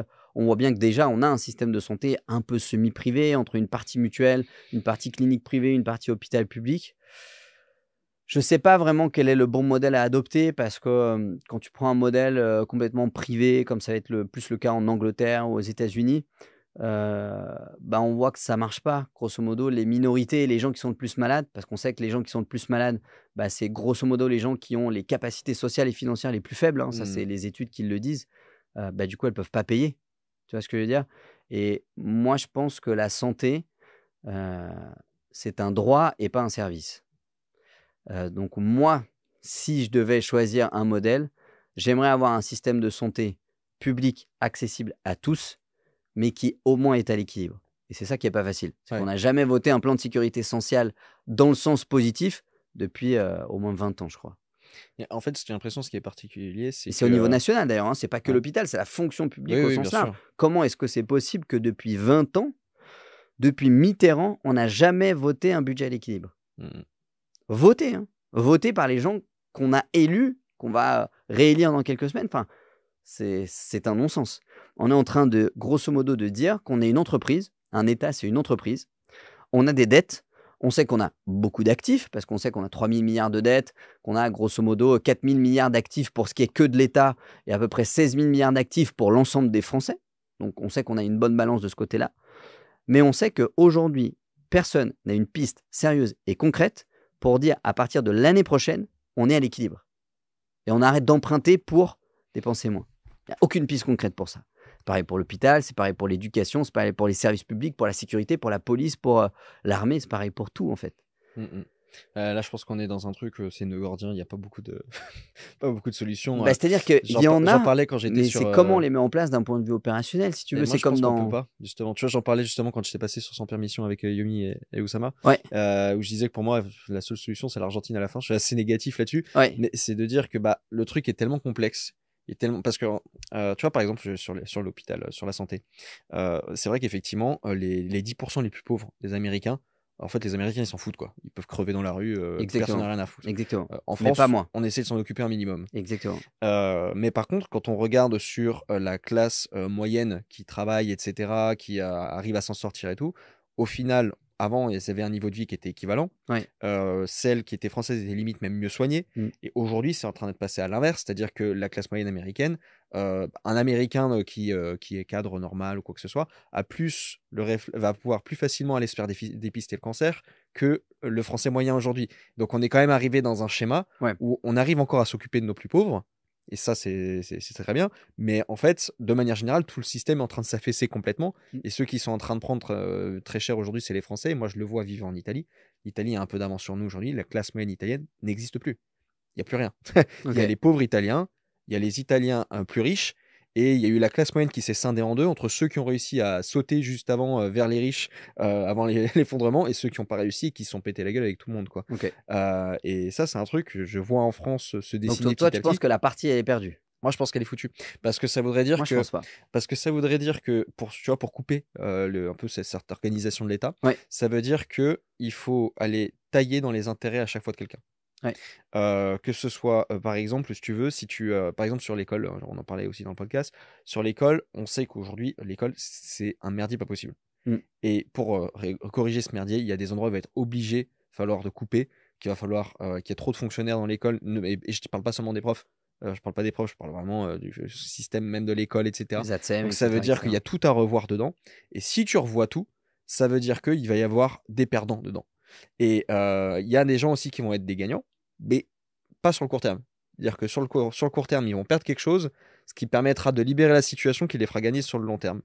Et aujourd'hui, les gens ne voient pas encore assez le long terme et du coup, ils n'ont pas encore cette acceptation, on va dire, parce que quand Ouais. tu y réfléchis, entre ceux qui reçoivent leur retraite, parce que la retraite est gérée par l'État, entre la quantité de fonctionnaires qu'il y a dans le pays, Ouais.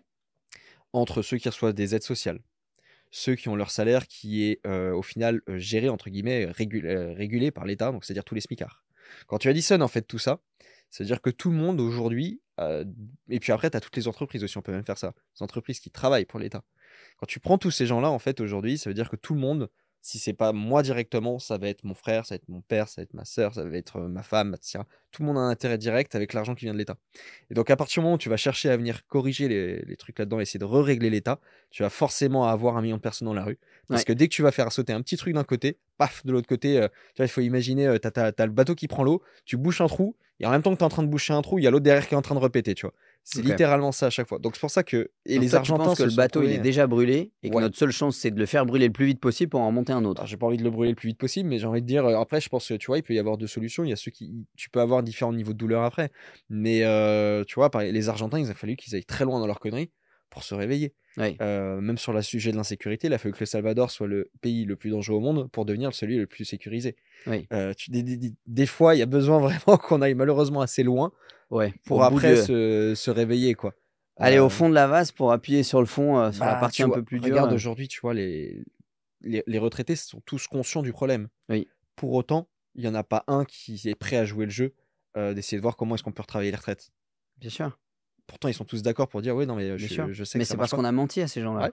Mais Le c'est problème, ça, mais c'est 40 ans Le de problème, c'est conséquences qu'on de a mensonges. menti aux Français, en fait. Ouais. Et c'est ça qui est inacceptable. C'est-à-dire que des gens intelligents qui savaient exactement comment ça allait se passer ont menti délibérément à la population en leur disant on peut avoir ce système, Oui. on peut tous vous donner de l'argent et on n'aura jamais de On a fait problème. une gigantesque pyramide de Ponzi à l'échelle de l'État, Exactement. sur laquelle on a menti aux gens pour les convaincre d'aller dedans. Mm. Ceux qui n'étaient pas convaincus, on les a forcés à y aller quand même, que ce Exactement. soit pour les retraites, etc. Pour tout, cotisation Ouais. sociale. On leur a forcé à y aller dedans. Et maintenant que tout le monde est là, et ben évidemment, quand tout le monde sait qu'il est dans une pyramide de Ponzi, dès qu'il y a quelqu'un qui va essayer de sortir, les autres ils le tirent en mode tu vas où? Mais bien sûr. On va surtout pas sortir. Parce que si on sort tous, là, on meurt tous en même temps. Ok. Et donc, tout le monde est en train d'attendre. Et assez ironiquement, la pyramide se pètera d'elle-même parce que c'est comme ça que ça fonctionne. Ouais. Mais tu vois, Donc tu penses qu'il n'y a pas de traitement? Moi, je suis pas convaincu. Il faut amputer. Après, tu vois, il peut se passer plein de trucs. L'histoire est faite de rebondissements dans tous les sens. Ça peut arriver par l'Europe. Qui sait? Tu peux avoir un mouvement au niveau à l'échelle de l'Europe. Les Allemands sont suffisamment bêtes pour mutualiser leurs dettes avec nous. Puis finalement, après, on réforme et ça se passe correctement. Moi, je pense qu'il y a un truc qui nous manque en France, c'est une figure d'autorité. Je pense qu'il nous manque. Alors, moi, je fais partie des Français qui connaissent par cœur l'appel du général de Gaulle en 45. Ouais. Moi, je pense qu'aujourd'hui, ce qui nous manque, en fait, c'est un leader. Et c'est un leader dans lequel les Français ont confiance. Et on voit qu'on en a testé plein. Et en fait, il n'y en a aucun qui a réussi à avoir vraiment une confiance importante. Parce que quand on regarde le pourcentage en fait, de gens qui, même dans le cadre d'élections, ont voté pour M. Macron, ont voté pour peu importe la personnalité politique, ça ne représente jamais une grande partie. Ouais. Et je pense que ce qui nous manque, c'est ça. Et malheureusement, et j'espère que le dicton que je vais dire aura tort, et j'espère que tu auras tort aussi, c'est qu'en général, quand les temps sont faciles pendant trop longtemps, ça crée des hommes faibles. Quand les hommes faibles sont au pouvoir pendant trop longtemps, ça recrée des temps difficiles. Et il n'y a que les temps difficiles qui permettent de créer des hommes forts. Bah, du coup, tu me donnes plutôt raison. Ce dicton te donne raison.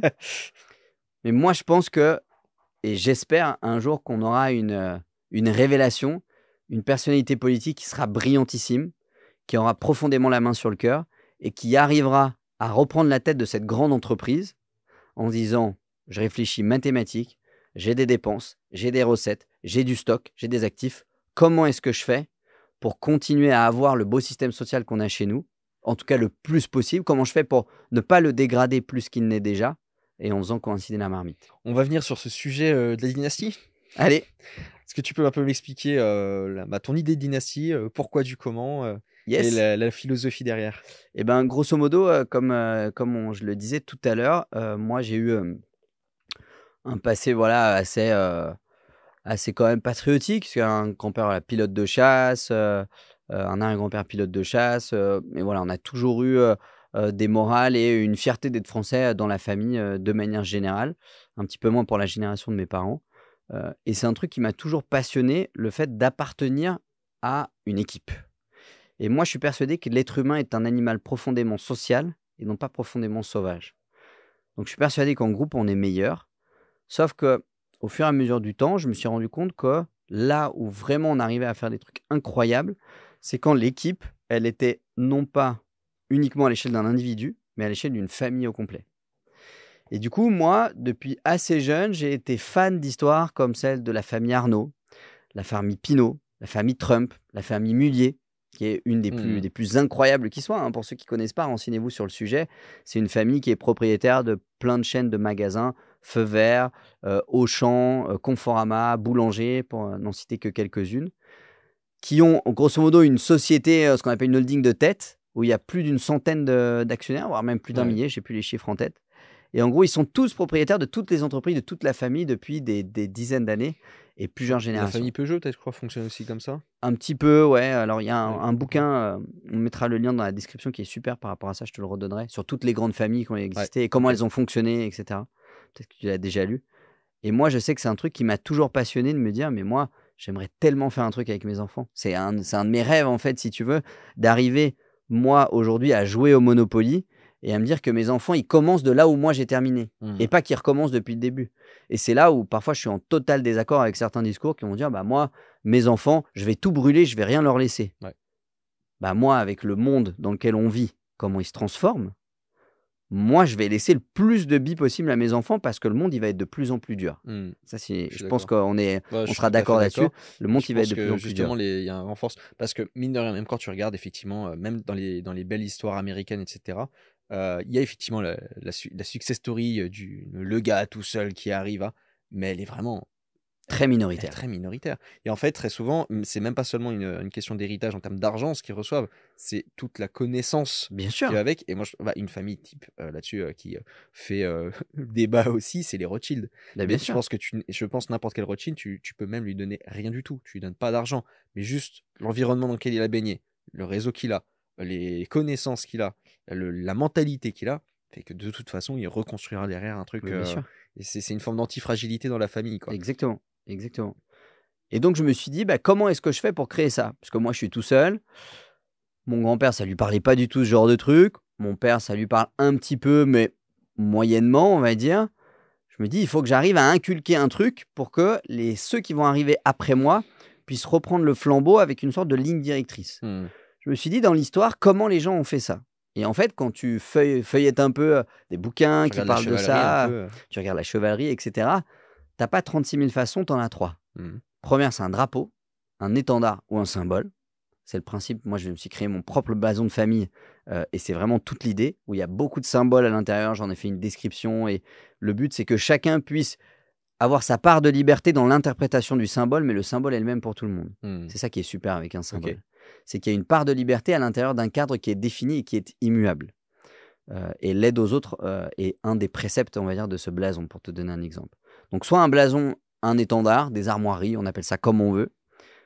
Deuxièmement, c'est un lieu commun de rencontre, parce que nous sommes la somme des 5 personnes qu'on fréquente le plus. Donc, il faut qu'on passe du temps ensemble, il faut qu'on discute, il faut qu'on raisonne, il faut qu'on baigne dans un environnement commun. Et quoi de mieux pour le faire, quid de mieux que d'avoir un lieu de réunion commun? C'est la raison pour laquelle j'ai acheté un château du XIIIe siècle, dans lequel mon papa vit juste à côté, dans lequel j'ai une maison supplémentaire, j'ai 5 hectares de terrain constructible. Et donc, j'ai la possibilité plus tard, et si c'est le souhait de mes enfants, encore une fois, bien évidemment qu'ils auront la liberté de choisir, de se dire on peut vivre tous au même endroit et avoir une sorte de collectif global de la famille. Ou au moins Moirou. un point de rencontre qui sera Ou au une moins un centrale. point de rencontre temporel au milieu de la France, bien placé, où il y a de la place, où tout le monde peut s'époigner, où on peut faire un petit peu ce qu'on veut. C'est le deuxième truc. Troisième truc, c'est un livre. Grosso modo, tu n'as pas 36 000 manières de faire passer un message pendant les 100 années à venir que ces trois-là. Ouais. J'en ai déjà fait 2. J'aimerais faire la troisième. Pour l'instant, je n'ai pas eu l'opportunité. Peut-être que ça viendra un jour. Et c'est la genèse principale de mon idée de dynastie. Moi, tu vois, j'avais réfléchi aussi à ça.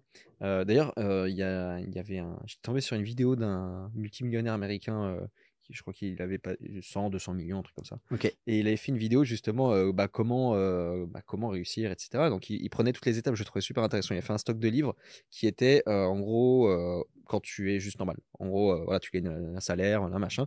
Il fait une pile de livres. Il disait, ça, c'est juste pour améliorer la version de qui vous êtes. Après, il y avait une autre pile de livres, c'était la pile de livres qui permettait d'atteindre le million. Donc, il disait, donc c'était les bases du business, c'était toutes ces choses-là. Après, il y avait la pile de livres pour aller à 100 millions. Donc là, c'était tous ces trucs de management, comment scaler, gestion financière, etc. Et après, il avait rajouté un tout dernier livre qui était tout seul dans sa pile, à part. Et je l'ai dans ma liste, je te le donnerai après si jamais tu connais pas. C'est la dynastie. Okay. Et donc là, justement, lui disait, voilà, maintenant, je suis arrivé à ce stade-là, lui, il avait à quarantaine. Il disait, maintenant, c'est le dernier livre que je viens de lire et c'est celui que je mets dans ma nouvelle pile qui va être celui qui permet de mettre toute la philosophie de tout ce qu'il a appris, etc., pour la transmettre après. Trop bien. Et donc, ouais, je te le filerai. Et je le mettrai aussi en description pour ceux que ça peut intéresser. Et donc, moi, je me suis dit, tu vois, un truc qui serait super intéressant. Tu as le livre qui permet une certaine philosophie qui, tu vois, pour éduquer. L'équivalent de la Bible, la Torah. Voilà. Mais en fait, c'est ça. Et en fait, c'est de se dire aussi, tu peux faire le livre dans le sens aussi l'histoire de la famille. Qui était qui, qu'est-ce qu'il faisait, et ça te, mine de rien, tu vois, ça peut jouer. Bien Moi, sûr. je me souviens, tu vois, quand j'avais 20 ans, je t'ai dit, environnement que de fonctionnaire, etc. En fait, quand tu galères à te lancer en entrepreneuriat, parce que j'avais même pas genre un oncle comptable ou quoi que ce soit, donc c'est vraiment zéro pointé, quoi. 0-0. Donc pour apprendre quelque chose, vraiment, il faut se démerder. tu passes une semaine à juste comprendre comment tu fais ton statut d'auto-entrepreneur. C'est vraiment la merde complète. Vraiment, je me dis, peut-être que c'est juste pas fait pour moi, quoi. Ouais. Là, à un moment donné, je viens de trop loin. Et en discutant avec ma grand-mère me dit, mais tu sais, quand nous on était en Algérie et tout, mon père avait des hectares de terrain, de plantation, etc. Okay. Il est beaucoup réussi, très riche. Et puis, c'est ton grand-père. Et mon père, il était électricien, ils avaient fait tel truc. Et regarde, ça, c'était la maison qu'on avait construite tous ensemble et qu'on se transmettait de génération en génération. Et ça m'a fait un déclic. Je me suis dit, bon, en fait, c'est peut-être juste 2 générations que ça peut paraître con, mais moi, à 20 ans, paumé, je dis, si dans mes ancêtres, dans mes aïeux, il y en a qui ont réussi à bâtir un truc super stylé, pourquoi moi, je serais pas capable de le faire?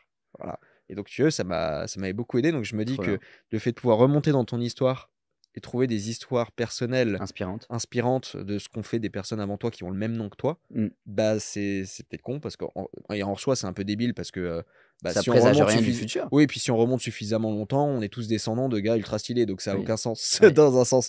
Mais en fait, il y a le même nom et tu vois une forme de ligne d'héritage dedans où tu t'identifies à la personne, quoi. Carrément. Tu parlais d'équipe, tu dis, ça c'était mon équipe. Exactement. Et donc tu te rehausses. Et moi, aujourd'hui, c'est rigolo, on m'a fait la remarque pas plus tard qu'hier, où on close un deal avec un associé, machin. Il me dit, ça y est, on est associé. Et je dis, non, maintenant, tu es associé avec la famille Moirou. Et il m'a regardé comme ça, il a marqué un ton d'arrêt, il a fait, Ah ouais, c'est encore plus stylé. Et sur le coup, en fait, c'est vrai parce que moi, j'ai des membres de ma famille maintenant qui investissent avec moi, tout ça et on essaie de faire un moi, j'aime bien avoir la Mmh. notion de pot commun, tu vois? Où on fait des projets ensemble, même si c'est moi qui gère parce que c'est moi qui suis dedans et tout, ça me fait plaisir de le faire Ouais. pour mon étendard et j'ai même des amis aujourd'hui qui font partie de mon étendard, même si on n'a pas exactement le même nom de famille et enfin, pour moi, je dis ça souvent, à ma femme pour rigoler, mais c'est très vrai, c'est que si elle était pas là et que j'avais pas ma petite fille et que j'avais pas toute ma famille, je ferais rien. Mmh. Parce qu'en fait, moi, pour moi tout seul, je m'en branle de tout ça. Ouais. Tu vois ce que je veux dire? C'est Ça t'a boosté le fait d'avoir, un enfant, ah bah, c'est énorme, c'est énorme. Ça chan Mmh. vis-à-vis de ça, en tant qu'entrepreneur, ça change une vie. Parce que tu le fais plus que pour toi et ta moitié, tu le fais pour toi et tes 2 tiers. Ouais. Et le tiers qui arrive quand il est tout petit et tu ressens qu'il a besoin de toi forcément dans les rapports que tu vas avoir avec lui et cetera, ça, c'est indescriptible. Mmh. C'est indescriptible. Tu sais, moi, c'est heu, dans l'entrepreneuriat, alors je suis pas papa, mais j'aimerais bien l'être bientôt. Mais en fait, Ah, le message est envoyé, non, mais on est d'accord, hein, OK. c'est juste il fallait qu'on se marie avant. Donc on se OK. marie en septembre, donc voilà, après on verra. Et et c'est vrai que, tu vois, j'en discutais avec mon père, il m'avait dit exactement la même chose. Il m'avait dit, que quand je suis né que pour lui, en fait, il y a tout a changé Ouais. et qu'il a eu vraiment sa carrière qui a décollé et tout. Et en fait, je vois bien que même moi, en tant qu'entrepreneur, tu vois, quand j'étais passé en podcast avec, Yomi, ils m'ont posé la question, heu, est-ce que ça m'intéressait d'être riche? C'est vrai qu'avant, pas tellement.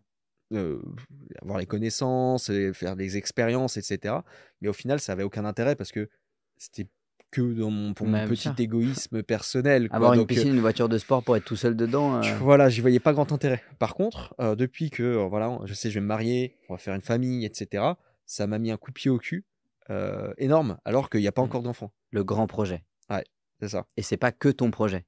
Ça devient le projet de tout le monde. Mmh. C'est là où je pense que ça prend, énormément de sens, ouais. Ouais, ça prend une autre dimension. Ouais, exactement. Donc, ouais, mais, voilà, donc, pour faire, Dynastie le blason, une histoire, en fait, je pense. Ouais, un arbre L'histoire, généalogique, ouais, l'histoire commune, une ouais. sorte de mythologie commune, en fait. Et alors moi, tu vois, ce qui est fou dans mon arbre généalogique, c'est que, j'ai fait appel à un historien, un généalologue, OK. qui est un professionnel des arbres généalogiques et il a retrouvé tous les actes de mariage, les actes de naissance et cetera et il a réussi à monter jusqu'en 700 quelque chose, heu et en 1600 quelque chose, Moirod Étienne, qui est donc mon arrière, arrière, arrière grand-père, il est né à Lyon et moi en 1998, je suis né à Lyon et quasiment tout le monde dans la lignée est né à Lyon et a grandi à Neuville-sur-Saône, juste à côté de D'accord, Lyon. c'est marrant. Quasiment tout le monde, ouais. Bon, bah, écoute, on va faire un petit truc sur la fin. Moi, j'aime bien partir sur, des petits conseils et cetera. Est-ce que, tu as voilà, un conseil, vraiment un élément central comme ça, que tu aimerais apporter à l'audience, qui pourrait un peu guider, les aider dans leur vie? Une ligne de direction? Ouais, P égale RE fois grand R multiplié par T. Votre patrimoine, c'est égal à vos revenus épargnés qui dépendent de 2 facteurs, vos revenus, vos dépenses, multiplié par le rendement que vous êtes capable d'aller chercher, multiplié par le temps. Donc en fait, il y a 4 variables dans cette équation. Combien je gagne? Il faut gagner le plus possible. La France en a cruellement besoin pour rester sur un esprit patriotique. Au début, il faut se serrer la ceinture. Ça fait partie du job. Et probablement qu'à l'échelle nationale, il faudra qu'on serre la ceinture. Il faut obtenir la capacité, la connaissance de placer cet argent au rendement le plus important possible. Et là, je peux qu'encourager d'aller vers un actif tel que l'immobilier, puisqu'on a accès à l'effet de levier français. On paye beaucoup d'impôts, mais on a ce gros avantage d'avoir l'effet de levier, où quand on met 1 € dans la machine, il en sort 10, grosso modo. Tu mets 10 000 sur la table, on te fait un prêt de 100 000. Faut le faire au maximum, en étant diversifié, en gérant correctement son risque, et le faire le plus tôt possible, parce que comme tu l'as dit par ta démonstration mathématique, mmh, le T, c'est l'élément, le temps, le plus crucial ouais. dans toute stratégie d'investissement. Je pense qu'on pourrait aussi, réexploiter cette formule pour, l'utiliser dans un cadre personnel, dans le sens, de l'apprentissage personnel. Carrément. Parce que ça peut être intéressant aussi, comme Carrément. vision. C'est ce que tu apprends, multiplié par la quantité de fois où tu l'as mis en œuvre, multiplié par le temps pendant lequel tu vas l'appliquer. Ouais. Ça peut aussi Je fonctionner, pense je que pense. la notion d'intérêt, comme ça, on peut l'appliquer à tout, Exactement. même dans le sport. Même dans le sport. Comme OK. on disait, route de campagne, départementale, Mmh. autoroute, 2 fois 4 voies, périph' parisien. OK. Ouais, je suis d'accord, je pense que c'est une bonne ligne directrice. Est-ce que tu as une, une erreur, un échec, oui, une erreur ou un échec dont tu as beaucoup appris, et que tu penses que tu pourrais partager, qui aiderait aussi les gens à. De toute façon, ils le feront, mais parce que c'est comme ça qu'on apprend, mais peut-être qu'ils réagiront plus vite. Ne pas prendre assez soin des gens que j'aime. De pas faire l'effort d'envoyer un petit SMS, un petit appel. Et la vie va vite. Et au final, quand tu prends pas soin des gens, les gens s'éloignent. Et le jour où ils sont trop éloignés, tu peux plus les récupérer. Et à ce moment-là, tu te dis merde, si j'avais su. Mmh. Donc, peut-être la plus grande erreur de ma vie, même si c'est une erreur qui est un peu quotidienne et que j'essaie de corriger tant bien que mal, c'est de prendre plus soin des gens qui sont autour de nous. OK, et on va finir sur les conseils de lecture. Yes? Est-ce que tu as des bouquins qui te viennent en tête? Ça peut être vraiment tout et n'importe quoi. Ouais, alors moi, je suis un grand fan pour la partie immobilier d'un mec qui s'appelle Grant Cardone. D'accord. Ouais, 10X. Ouais, donc 10X, mouvement 10X de manière générale, 10X Conference, 10X, plein de trucs. Qui a écrit notamment un livre, c'est Be Obsessed or Be Average, je crois, qui existe en version française aussi, qui est incroyable. Enfin, moi, qui a été un game changer dans ma mentalité, vraiment.